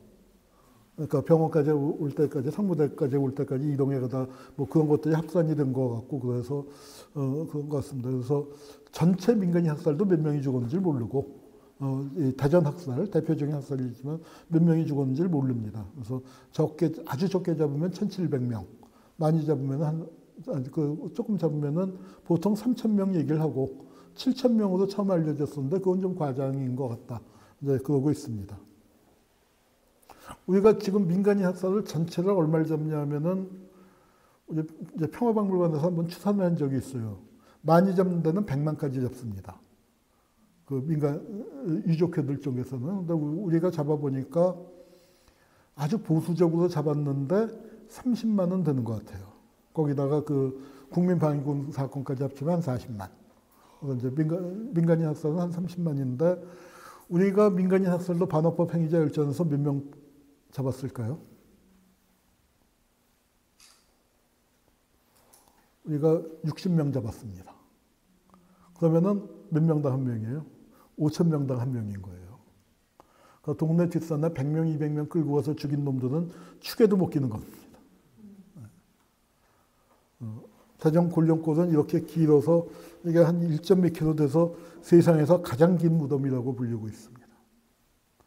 발굴 현장이고요.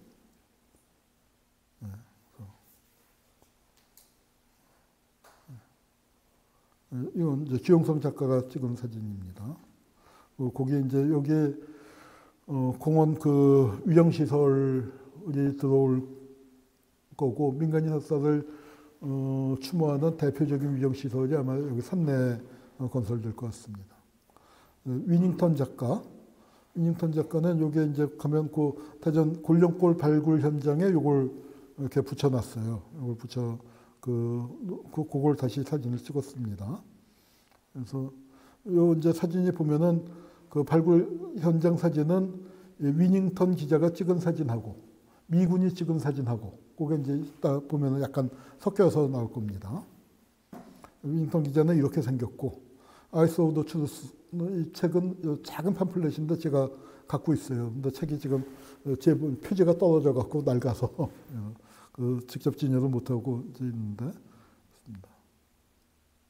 이게 이제 그 양반은 영국 기자지만 그 인민군하고 행동을 같이 한 거예요.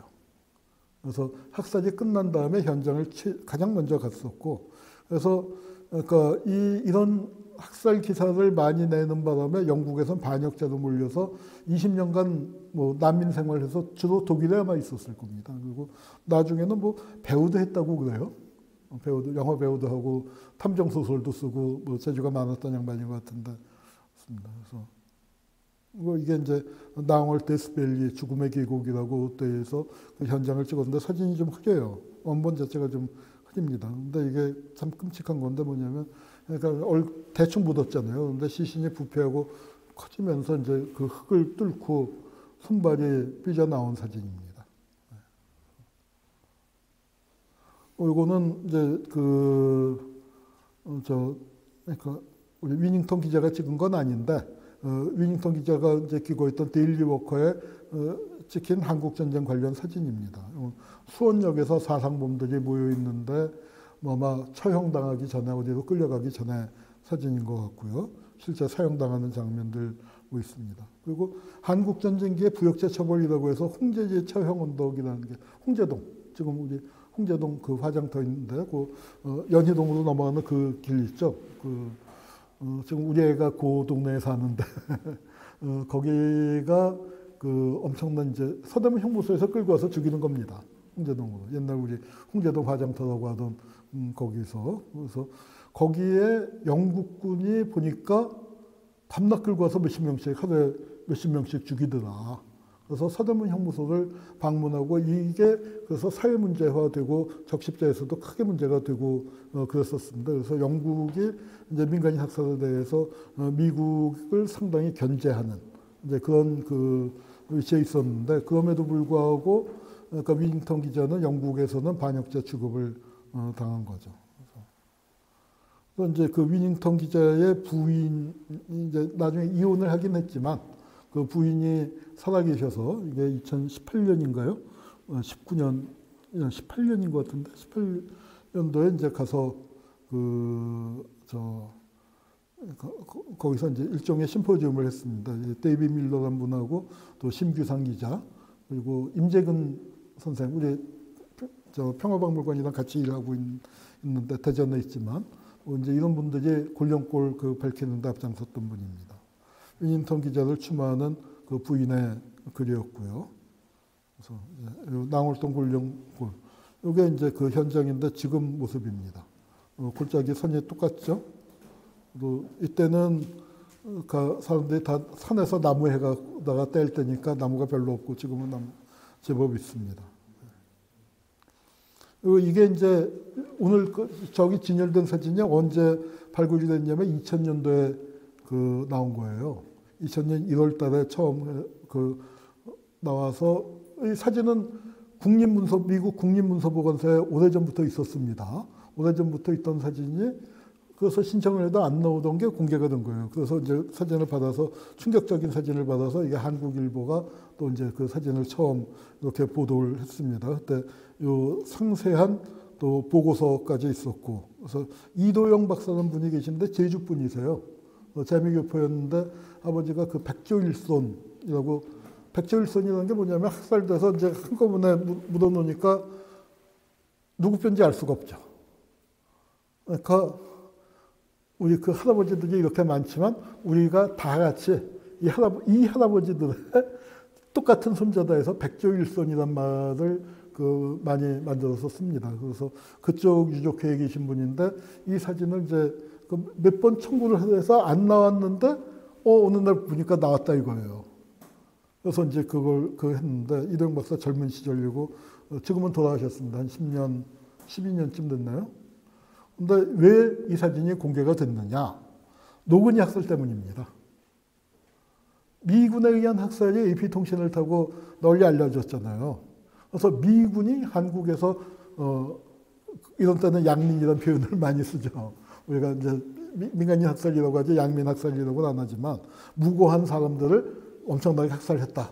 그래서 이제 미국이 몰리니까 쓱 이 사진을 풀어준 겁니다. 아야 한국군은 이렇게 많이 죽였어. 민간인 학살 미국이 한 건 세 발의 피야. 한국군이 이렇게 전국에서 많이 죽인 거고 이렇게 사진도 있어. 그거 니들이 여태까지 몰라서 우리가 그러니까 미국이 자기를 변호하기 위해서 사진을 언제 2000년대 우리가 80년대부터 그러니까 80년대 말부터 그러니까 미국 문서 보관소를 드나들었는데 한 10여 년 감춰놓고 있던 게 이제 풀린 거죠. 그래서 이게 그 보고서였고요. 그래서 에버트 소령이라는 사람이 그 라이카 사진기도 이제 직접 촬영해서 사진병의 통상적인 건 보통 종군 사진병이 있는 겁니다. 근데 그게 아니고 요거는 특별한 사진이었던 거예요. 사진, 그리고 여기서 이제 보면은 순서가 바뀌었는데 요 사진도 그때 공개가 된 거죠. 근데 이 사진에 어떠세요? 동일인물 같죠? 따님이 나타난 겁니다. 따님이. 이제 뭐 따님의 증언하고 약간 안 맞는 부분이 있긴 하지만 사진으로 볼 때는 동일인이 맞는 것 같아요. 기막힌 노릇이죠. 야, 이게 정말 이게 죽기 1분 전, 30초 전 이런 사진이 또 있습니다. 이것도 같이 이제 나온 거고요. 이게 이제 논산읍이라고 돼 있는데 아마 트럭을 징발해서 경찰이 사상범들을 데리고 왔고 헌병들이 그러니까 이제 대기하고 있었던 겁니다. 그래서 이제 보면은 분류를 누가 하느냐 하면은 CIC가 하는 거예요. 특무대가 분류를 하고 집행을 경찰이나 헌병들이 이제 주로 했습니다. 그래서 여기는 이제 보면 군경 합동으로 처리를 한 거죠. 그래서 이제 경찰이 관리를 하고 이제 군인들한테 인계하는 장면인 것 같아요. 그리고 이게 이제 보면은 그러니까 사살하는데 뒤에서 총을 빼들고 감시를 하고 있죠. 요거는 누구라고 사진이 밝혀져 있지 않고 얼굴은 안 보입니다만 이 현장을 지휘했던 사람은 문헌으로 확인이 됩니다.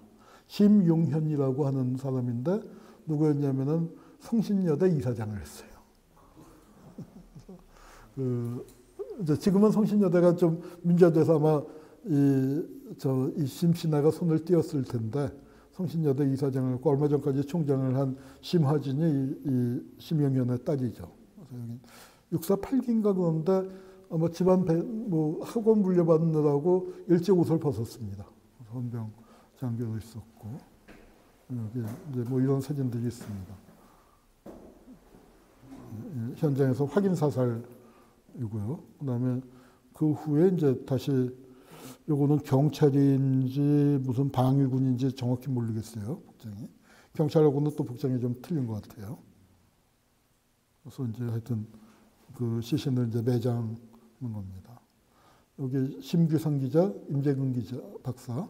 임재근 박사는 우리 지금 성공회대 연구교수.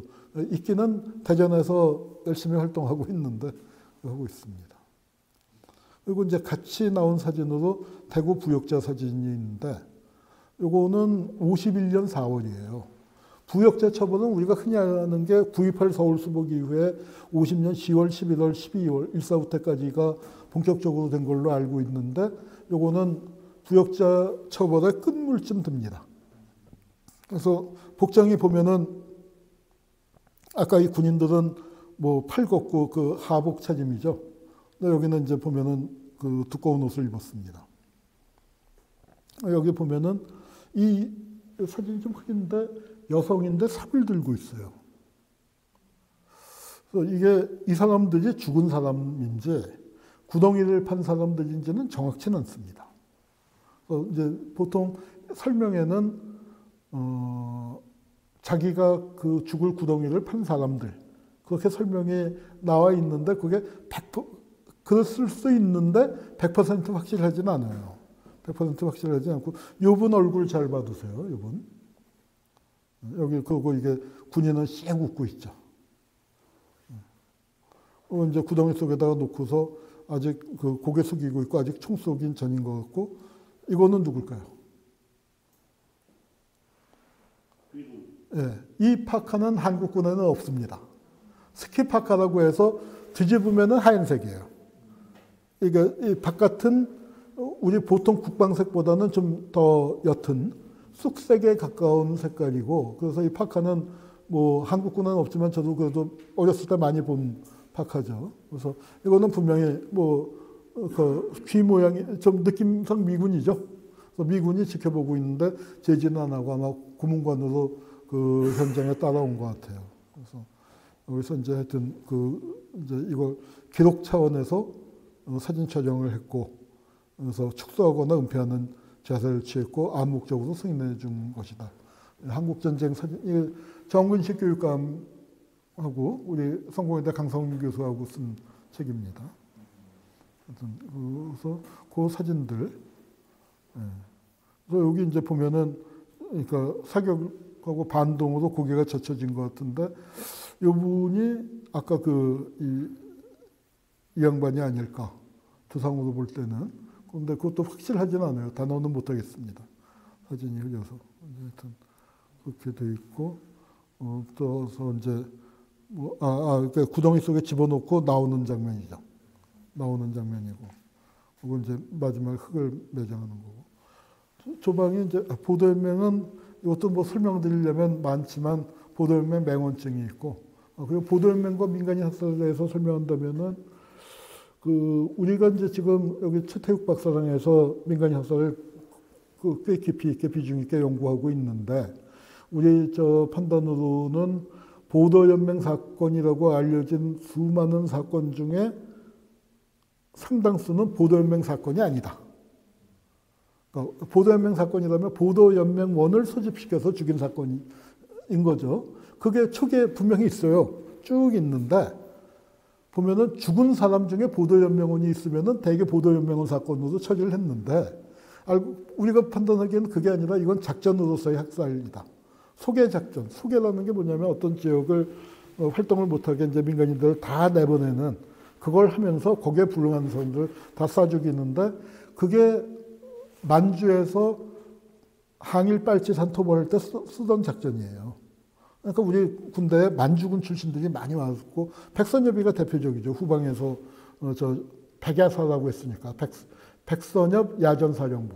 그래서 이제 빨치산 토벌들을 쫙 하는데 거기서 있었던 학살들 같은 것들이 보면은 이게 일정 지역을 완전히 그러니까 군사적으로 공지화라고 해서 빈 지역으로 만들고 그런데 거기에 남아있는 민간인은 게릴라로 간주하고 다 죽여버리는 거예요. 그래서 이제 그런 학살들인데 죽여놓고 보니까 그 사람이 보도연맹원이었다. 그러니까 그런 지역의 학살은 보도연맹원도 있고 아닌 사람도 또 많이 있고 그렇거든요. 근데 그런 학살들이 다 일기 진화위에서는 보도연맹 학살로 분류가 된 것 같은데 그건 아닌 것 같다. 그래서 작전으로서의 학살이라는 개념 영역을 설정해야 할 것 같고요. 이거는 제가 돈이 있었으면은 실물을 여기 같이 전시할 수 있었을 텐데 엄청 비싼 값으로 나와서 실물을 구경했는데 지금은 어디 갔는지 모르겠는데 도저히 제가 감당할 수가 없어서 놓쳤는데 과부 달러비시라도 낼 걸 그런 생각을 하고 있습니다. 이건 이제 시간이 많이 갔지만 이제 배성호 선생님이 이제 주신 거에 있는 이게 어느 쪽인지 모르는데 반은 죽고 반은 사는 겁니다. 빵양. 그래서 일로 가면 죽을 수도 있고 일로 가면 살 수도 있고. 이 손가락 총을 누가 제일 많이 쐈을까요? 목사님. 할렐루야. 여러분 진짜 하나님의 은총이죠. 죽고 사는 것을 살리고. 이걸로 일어났었던 비극적인 사건이 거창 사건에서 보면 그 이제 신원면이었는데 그때 부면장이었어요. 그 양반은 목사님은 아니었는데 부면장이었는데 한국 전쟁 때 이제 그 거창에서 학살이 많이 있었잖아요. 거창, 산청, 함양 이제 그 세 지역에서 있었는데 보통 이제 거창 사건이라고들 합니다만 그때 이제 신원에서 어디서나 학살에서는 어디서나 분류 작업이 있습니다. 이게 필수적인 거죠. 그걸 할 때 이 부면장이 했나 봐요. 그러니까 그 유가족들이 4.19가 난 다음에 찾아갔습니다. 그래서 이제 거기서 시비가 붙었어요. 그렇으면 그때 부면장이 미안하다, 잘못했다, 사과를 해야 하는데. 그런데 거기서 좀 뻣뻣하게 나갔나 봐요. 어떠니 비극적인 일이 벌어졌습니다. 그 사람을 멍석에다 말아서 두들겨 패고 산채로 불태워 주겠어요. 그래서 이게 뭐냐면은 민간인 학살에 이걸 막으려면 어떻게 해야 합니까? 이런 보복을 막으려면 어떻게 해야 합니까? 공적인 처벌이 필요한 겁니다. 처벌을 많은 사람들이 보복이라고 오해를 해요. 근데 그게 아니에요. 보복을 막기 위해서 처벌이 필요한 거예요. 피해 당사자가 하면은 끊임없는 보복에 악순환이 될 수밖에 없잖아요. 그걸 공적으로 너는 가만히 있어 우리가 처리할게. 그런데 그게 처벌이 이루어지지 않은 사회는 어떤 사회일까요? 해도 되는 사회. 왜 국가폭력이 자꾸 반복될까요? 아까 그 서경식 선생님하고 같이 우리가 했었던 사업 중에 하나가 뭐냐면 이제 초기의 일이었습니다만 화해라는 이름의 폭력이라는 얘기를 했습니다. 우리는 서경식 선생님은 그때 이제 주로 박유하 등을 비롯하여 일본군 위안부에서 역사에 화해가 필요하다라고 얘기하는 사람들. 저는 인혁당 사건이나 이제 이런 과거사 중심으로 해서 얘기를 했었고요. 그래서 이게 여순사건 기념관에 이 손가락총을 만들어 놨습니다. 손가락총이란 말이 여수에서는 굉장히 중요하게. 사람들이 다 기억이 선명하죠. 처음에는 무슨 짓을 했는지 몰랐으니까. 왜 이렇게 사람들 한편으로 이렇게 해서 나누나 몰랐으니까. 그리고 이 사진이 이게 또 재밌는 건데 칼 마이던스라고 라이프지로 들어왔던가 하여튼 그래서 이제 이렇게 두꺼운 사진집도 나왔고 라이프라고 사진 잡지가 있었어요. 2차 대전 그 무렵에 또 한국전쟁 때 좋은 사진도 많이 실렸는데 여기 특집으로 실렸는데 이건 제가 어렸을 때 이런 일이 있었습니다. 이게 북한 애들이 이 사진을 들고 와서 미군의 학살을 이제 군사정전위에서 흔들면서 했더니 뭐라고 했냐면은 소련군이 한 짓이다. 한국군하고 미군에서 그렇게 반박을 했었나 봐요. 그래서 경향신문에 소련군 학살 사진을 전시해 놓고 미군 만행이라고 생떼 썼다 했는데 이거 이 라이프지에 실린 미군 사진입니다. 여순사건 당시. 요 사진이죠. 라이프지에 실린.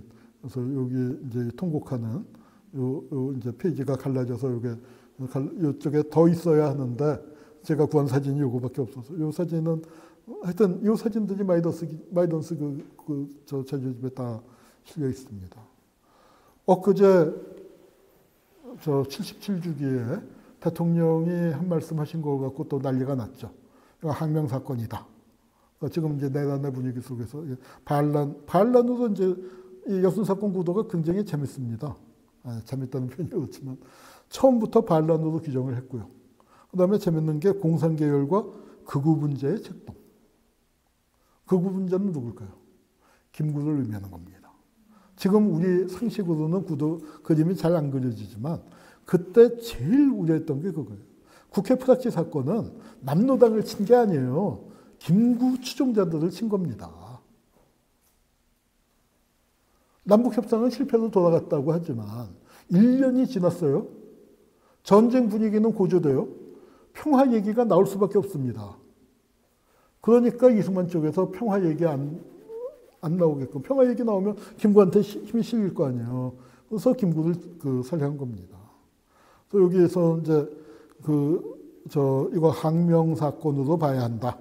그리고 이제 그 항명 사건을 진압하는 과정에서 무수한 희생자가 나왔다 했더니 저 극우 쪽에서 난리가 났죠.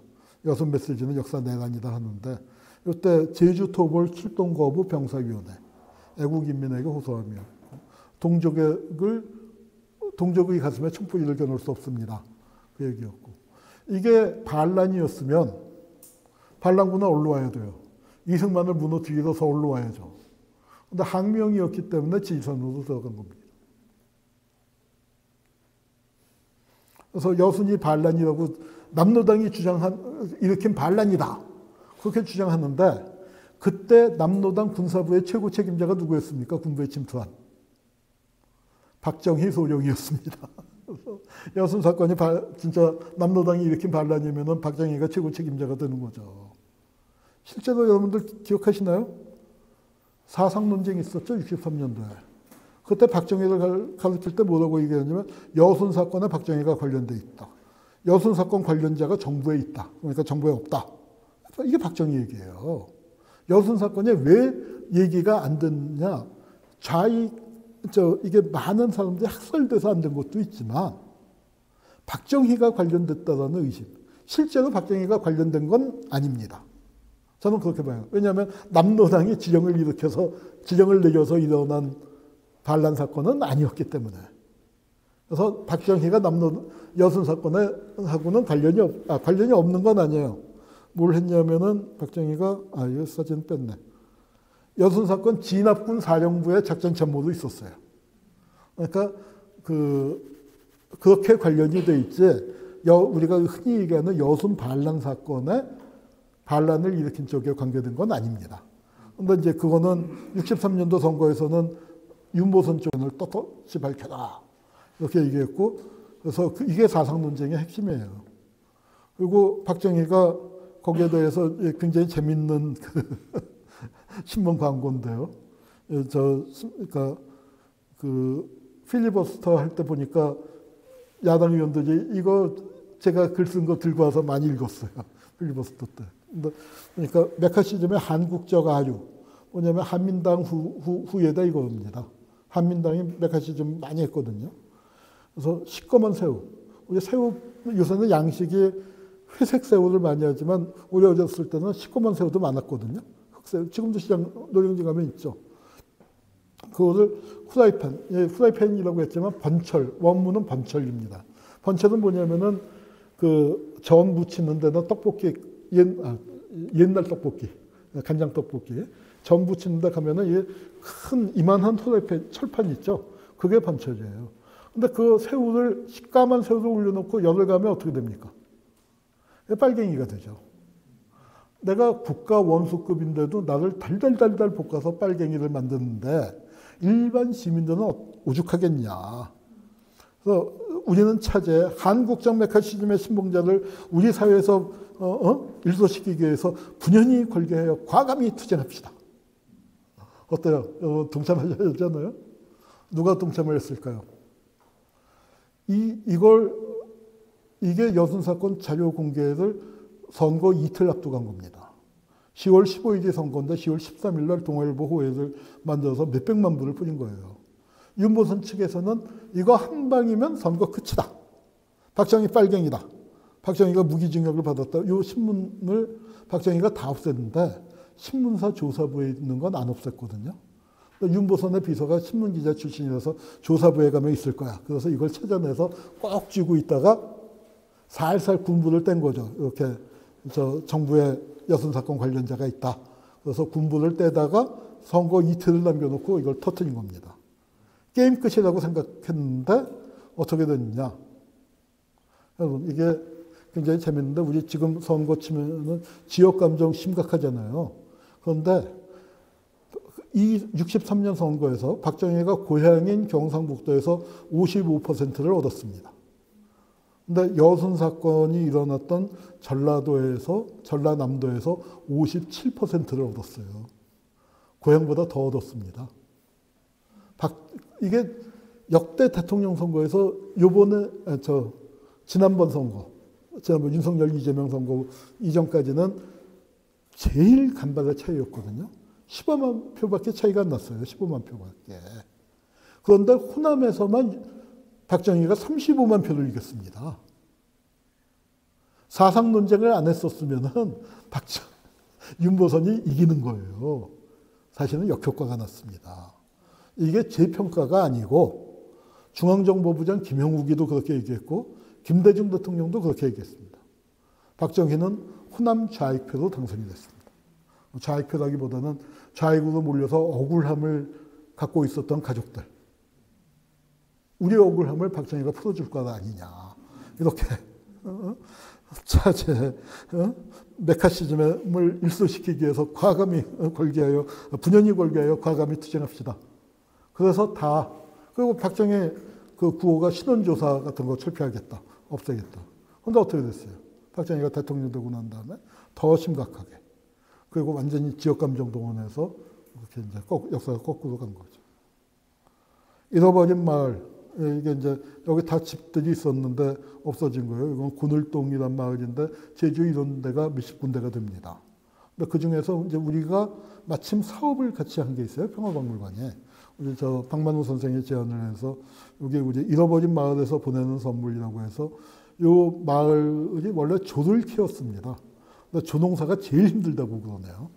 집 메고 뭐 하는 거 아주 제일 힘든데 여기서 술을 빚어갖고 그걸 제주를 만들어서 국가폭력 희생자들에게 따르는. 그래서 한 달 전쯤에 탄미협 제주 그 민예총 분들 오셔서 제가 안내해서 그러니까 마성모란공원에 있는 묘지 저희 장인도 거기 계십니다. 뭐 전태일 열사를 비롯하여 많은 분들 계시죠.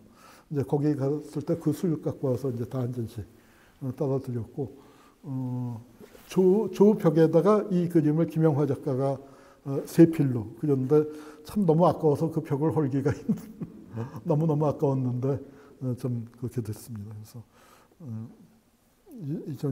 잃어버린 마을 그 작업을 여기서 했었어요. 그래서 김영화 작가 있었고 현대사 속의 신발 아까 그 신발도 있었고 유해 발굴 현장에서 많이 나옵니다. 신발들이.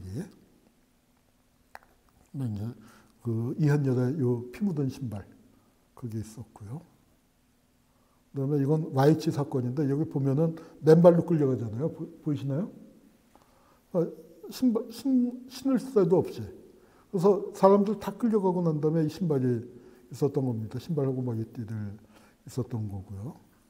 그다음에 여기 이제 보면은 80년 5월이고 이건 5.18이고. 그리고 제 기억에 남는 거는 80년 5월도 있지만 한여지 장례식 하던 날. 시청 앞에 30만이 모였거든요. 그런데 페퍼포크 한 방에 다 흩어져 버렸는데 페퍼포크가 정신없이 쏴대니까 이제 다 그 새길로 갔다가 큰 길로 나와 보니까 진짜 그 아스팔트 도로에 주인 없는 신발만 쫙 깔려 있었어요. 그거는 머릿속에는 선명한데 그때 뭐 핸드폰 같은 거 없었으니까 사진을 못 찍었죠. 이거는 최순실이 잡혀갈 때 신발 한 짝. 근데 이거는 이 신발은 이건 뭐 무지 비싼 신발이에요. 한 짝에 300만 원인가 그랬으니까 한 짝에 150만 원쯤 했을 거예요. 근데 이제 가난한 대학생의 운동화. 네, 이상입니다. 이상 준비를 했고요. 그래서 생각보다 좀 길어졌습니다. 재밌는 사진이 훨씬 더 많았는데 너무 길어질 것 같아서 이렇게 했고 이렇게 미리 좀 그러니까 주 작가가 이제 선정을 하셨으면은 요거 몇 개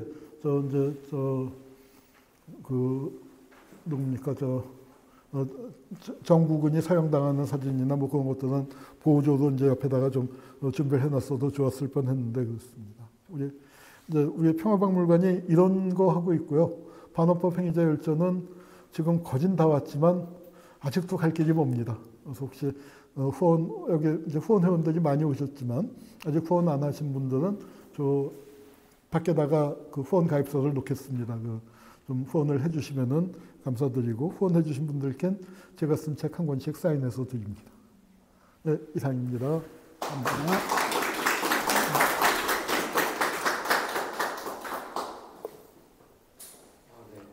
긴 시간 동안 이렇게 하셨는데요. 네.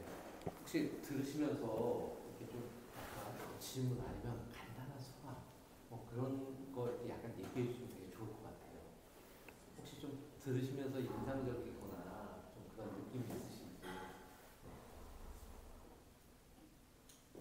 고요한 시간이 되죠.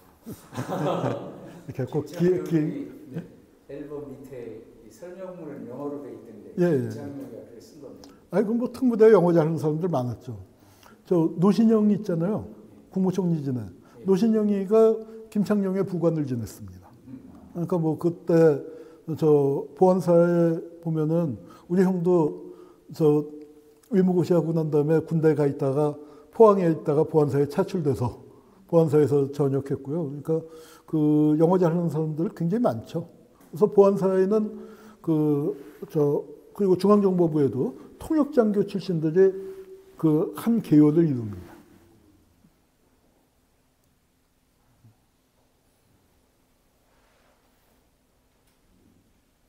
제가 막 이렇게 했던 이유는요, 힘들게 하려고 하는 건 아니고요. 책을 갖고 와서 책 선물 드리려고. 저는 여기 이렇게 세 분 사진 쪽 이렇게 오셔가지고 또 특히 이제 작가분 이렇게 했을 때 약간 보시는 게 좀 다르실 수도 있을 것 같고 좀 어떠셨는지 세 분 중에 한 분 다투시지 마시고. 아, 네네. 네, 감사합니다. 사진을 전공하긴 했는데 저는 다큐멘터리 사진을 찍진 않았거든요. 근데 이 친구는 다큐멘터리를 찍고 민정동 기념관에 있는 영상 작업들을 이제 이 친구가 이란에 가서 하게 되면서 역사적인 사료들을 사실 굉장히 많이 봤어요. 저희가 이제 영상 만들 때 써야 하니까. 그래서 보면서 봤던 사료들도 있었고 아닌 사료들도 있었고 했는데 영상 준비하면서 사실 충격을 진짜 많이 받았어요. 그 사진 이미지가 주는 그게 글이나 그림이 아니라 사진이라는 게 실제로 있었던 일이라는 게 또 너무 여실히 느껴져서 근데 이런 사건들을 모르고 있었다는 것도 되게 죄송스럽기도 하고 여기 온 것도 사실 아는 게 너무 없어서 저 선생님 계시니까 좀 더 공부하기 위해서 모였는데 오늘 이거 준비해 주시면서 보여주신 사진들을 보니까 생각보다 내가 알고 있지 못한 게 너무 많고 하구나라는 걸 다시 한 번 또 느끼게 됐었던 시간이었던 것 같습니다. 너무 고맙습니다. 박수 한번. 중간에 그렇게 이제 그 교과서를 이렇게 픽해 주신 분은 오늘 모두 문순창 선생님이신데요. 근데 이제 그래도 앞서 제가 말씀드린 것처럼 지금 우리 교과서상에서 중고등학교 교과서상에서 지금 이 내용들이 들어가고 있습니다. 남영동 대공부실 그 민주화운동 기념관도 너무나 소중하게 초등학교도 교과서에 들어가 있습니다. 그래서 그런 부분 특히 저는 이제 지금 여기서 조영송 작가님 저 사진으로 그 신발에 꽂혀 있는 거 지금 저 신발 사진들은 실제로 교과서에 지금 수록된 장면들이에요. 왜냐면 이제 그 한 장에 그러니까 이제 수많은 문자 텍스트도 되게 중요하지만 그 한 장의 이미지가 갖고 있는 힘이 있죠. 또 하나 또 중요한 게 있습니다. 사실은 지금 여기 있는 사진들은 그리고 민주화운동 기념관도 지금 이제 초등학생이 너무 힘든 장면들은 입자를 못하게 좀 하고 있어요. 근데 그건 되게 좀 의미 있는 접근들입니다. 왜냐하면 지금 독일에서는 홀로코스트 교육 원칙이라고 해서 당연히 유치원생들에게도 홀로코스트 교육을 하고 있는데 다만 아이들 정서나 성장 발달 단계에 맞춰서 그걸 교육을 하고 있거든요. 그래서 유치원 때나 초등학교 때는 왕따의 문제, 차별의 문제, 혐오의 문제로 다루고 있습니다. 왜냐하면 책을 불태우고 노란 별을 불태우고 그 나중에는 사람도 불태울 수 있다. 그래서 직접적 죽음이나 그것까지 가지 않더라도 그게 연계돼서 하고 있고요. 근데 우리 지금 역사교육이나 아니면 사회교육에서도 이제 우리도 이제 그 정도는 당연히 해야 된다라는 데 들어가 있습니다. 지금 젊은 연구자들 그리고 이제 교과서 집필진들, 교육과정 연구자들도 어떻게 이 내용들을 그러니까 사실은 기본적으로 평화교육의 바탕 위에서 이런 일을 되풀이하지 말고 더 나은 미래를 만들자. 사실 이제 그런 고민들이 있는 것 같고요. 그래서 저도 이제 되게 오랫동안 평화박물관 회원으로서 있으면서 어쩌면 반환법리 인문일주 너무나 소중하고 저도 늘 응원하고 있는데요. 근데 좀 박찬희 선생님과 이런 자리를 만들자 했던 게 저는 가장 좋았던 것 중에 하나는 한용구 선생님께서 평화의 시선으로 보는 전쟁기념관 답사를 이렇게 같이 안내를 해주셨거든요. 그러니까 어쩌면 우리에게 지금 필요한 부분들이 그런 평화적 상상력인 것 같아요. 그래서 오늘 되게 소중한 자리 왔고요. 선생님 혹시 죄송한데 좀 이제 계속 연구하시고 그리고 뭐 우리말도 어쩌면 제가 막 정신 없을 때도 더 잘하시는 것 같은데 좀 오늘 느낌이 어떠셨는지. 네. 네. 아, 네. 제가 아, 네, 네.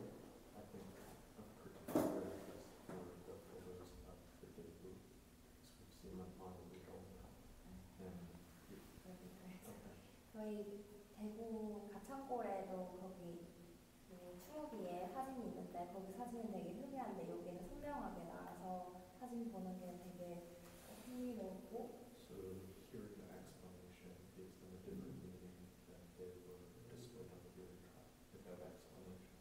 그래서 교수님 오늘 설명 들은 게 추모비만 보고 거기에 적힌 문구만 보고 이해하기는 조금 어려운데 설명이 더 해져가지고 조금 더 이해하기가 쉬웠다고.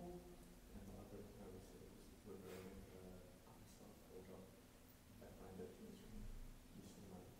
very thankful for his explanation because this morning I was writing it related to Kanchanda. They're trying to make sense of that case, so it helps a little. 그리고 이승만 암살 사건도 지금 남편이 그 글을 쓰고 있는데 그 사진을 직접 보고 설명을 또 들어서 되게 도움이 됐다고. 글 쓰고 있어요? 되게 잘하시더라고요. 이거 다 이해하셨나 봐. 네네. 와. 그래서 사실은 진짜 이 긴 시간 동안 진짜 뭐 한홍 선생님 너무 열강해 주셨고요. 그리고 한홍 선생님만이 아니라 진짜 너무 집중력 있게 이렇게 열심히 하셔서 저희가 10월에 아주 가을밤을 풍성하게 맞은 것 같습니다. 앞서 말씀해 주신 것처럼 또 평화박물관 회원도 많이 계시고 또 아닌 분들도 같이 또 동참하면서 함께 하시고 아마 논문 쓰시면서 또 한 선생님께 이렇게 연락드리시고 하시면 한 선생님 좀 바쁘시지만 그래도 같이 이렇게 공감할 수 있는 그런 또 장이 되지 않을까 싶습니다. 그러면 오늘 우리 다 같이 마무리 말씀해 주시고 예, 저 이덕혜 선배님도. 네, 지금 저기 남영동 대공분실 얘기가 나와서 제가 그쪽에 좀 관여하고 있는 일이기 때문에 좀 설명을 드리려고 하는데 사실은 이제 이 전시를 그 남영동 대공분실 여기 지금 이제 리모델링에 새로 이제 민주 운동 기념관이라고 이렇게 이름이 바뀌었잖아요. 사실은 거기서 이걸 하면 좋겠다는 걸 했는데 그 최근에 그 이재명 대통령이 거기 방문했던 기사가 나고 했었는데 그게 사실은 이제 그 우리나라 국가 폭력이 행해졌던 여러 장소가 있는데 그 안기부 그 자리는 없어졌고 서빙고 자리는 없어졌고 사실은 남영동이 그 유일하게 남아있는 자리여서 여기는 이제 국가 폭력이 행해졌던 장소로서 5년 그대로 잘 보존해야 된다라고 이제 그 운동을 이제 시작을 했죠. 그래가지고 이제 그 남영동 대공분실을 기억하는 사람들이 약자는 남기사라고 하는 그런 모임이 있습니다. 그래서 이제 그런데 이제 이 장소를 갖다가 이 전시관으로다가 하려면은 이게 현재의 여러 가지 그 안전 문제라든지 이런 그 법에 의해서 그 건물을 좀 보완을 좀 할 필요가 있어가지고 그래서 이제 그 몇 년간 이제 리모델링 공사를 했거든요. 그래서 이제 그 관리 주체를 그 민주화운동 기념사업회가 이제 받았습니다. 그러니까 경찰청에서 받아가지고 이제 국가재산이기 때문에 이제 행안부에서 받아서 행안부가 이제 민주화운동 기념사업회에다가 이제 운영 주체를 맡겼는데 그리고 나서 이제 이 그 장소를 운영으로 잘 보존하고 그 다음에 이제 거기에 그 운영에 대해서도 민주화운동 기념사업회하고 이 남기사하고 매달 한 차례씩 미팅을 해서 그 여러 가지 그 리모델링 과정이라든지 앞으로 전시가 어떻게 될 건지 이런 것들을 좀 협의를 해왔는데 그러다가 작년 이제 윤석열 대통령이 되면서 거기 그 민주오늘 기념사학과 이사장을 지금 현재 있는 그 이재호 씨가 임명을 했습니다. 이재호 씨가 아시는 바와 같이 그 사람도 난민전 79년도 난민의 사건을 오다가 난민전에서 이제 고문도 받고 했던 사람이긴 한데 지금 현재 조금 전에 소개했듯이 명칭이 어떻게 되냐면은 민주화 운동 기념관으로 되어 있습니다. 그 영어로는 그 운동도 빠지고 코리아 데모크라시 뮤지엄으로 되어 있습니다. 그러니까 이게 민주주의 기념관이 되어버린 거예요. 근데 원래 이제 그 남기사하고 민주운동 기념사하고 합의됐던 명칭은 민주인권기념관 그리고 그 부기에서 남양동 대공부지라고 이렇게 쓰기도 했었던 명칭을 지금 현재 그 이재호 이사장이 이제 있는 동안에 명칭이 민주화운동 기념관으로 되어 있고 그 세계적으로는 민주주의 기념관으로 되어 있는 거예요. 그래서 지금 저희 그 매일 그 11시부터 12시까지 그 이재호 이사장 물러가라고 지금 1인 시위를 매일 하고 있습니다. 그래서 그 내용 혹시 좀 참고하시고 주변에 좀 많이 알려서 이재호 이사장 빨리 물러나고 제대로 된 그 국가폭력의 현장으로서 잘 보존돼서 다시는 국가에 의해서 이 일반 시민들이 피해를 당하는 일이 발생하지 않게끔 그 부분에 좀 힘을 보태주시기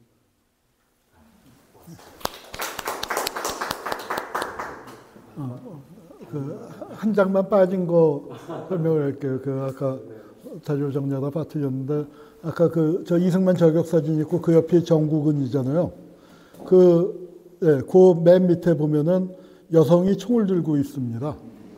근데 저거를 그냥 이제 여자 유격대원이겠거니 하고 지나쳤었다가 다시 설명을 보니까 뭐라고 돼 있냐면은 그 인천인가에 저 매매춘 여성이에요. 실제 매매춘에 종사하고 있다고 설명에 써져 있습니다. 그런데 그 매매춘 종사하는 여성이 무슨 실제 간첩을 했을까요? 그러니까 아마 그 옆에 그러니까 어린 아니죠. 16, 17세 그 소년들하고 뭐 저렇게 사회적 약자들도 만드는구나. 그러니까 정국은 같은 사람은 실제 이제 그 정치적 영향력이 막강했던 사람이에요. 그러니까 언론인으로서 그러니까 지금 조선일보 편집국장보다 훨씬 센 위치에 있었습니다. 정국은은. 그래서 이제 정치적으로도 그 한 정치 집단의 최고 브레인으로 있었던 강자에서부터 그리고 그 옆에 남도부 같은 경우는 실제 저항운동을 아주 세게 했던 사람도 포함되어 있지만 그러니까 정지정 같은 무고한 사람도 있고 그렇지만 무고한 사람이지만 저 사람대로 북노당이라는 그 경력이 있었기 때문에 그런가 보다 하지만 저 아이들이나 저 매매춘 여성 같은 경우에는 정말 그 권력의 필요에 의해서 사회적 약자들이 희생이 됐구나, 간첩으로까지 몰렸구나 그런 생각을 하게 됩니다. 하여튼 오늘 이제 뭐 한 장 한 장 놓고 얘기하자면 뭐 더 얘기가 많겠지만 오늘 그래도 여러분들께서 너무너무 열심히 들어주셔서 제가 설명이 길어진 거는 여러분들 책임입니다. 저런 표정을 하셨으면 끊었을 텐데 이렇게 책임 전가를 잘합니다. 하여튼 뭐 대단히 감사하고요. 시간 되시는 분들은 이 밑에 뭐 저 치킨집이 있는데 거기 가서 맥주 한잔 하시고 가시죠. 오늘 이 자리 이렇게 선생님뿐만 아니라 여기 함께하신 모든 분들 우리 모두를 위해서 박수 치면서 마무리하겠습니다. 네, 감사합니다.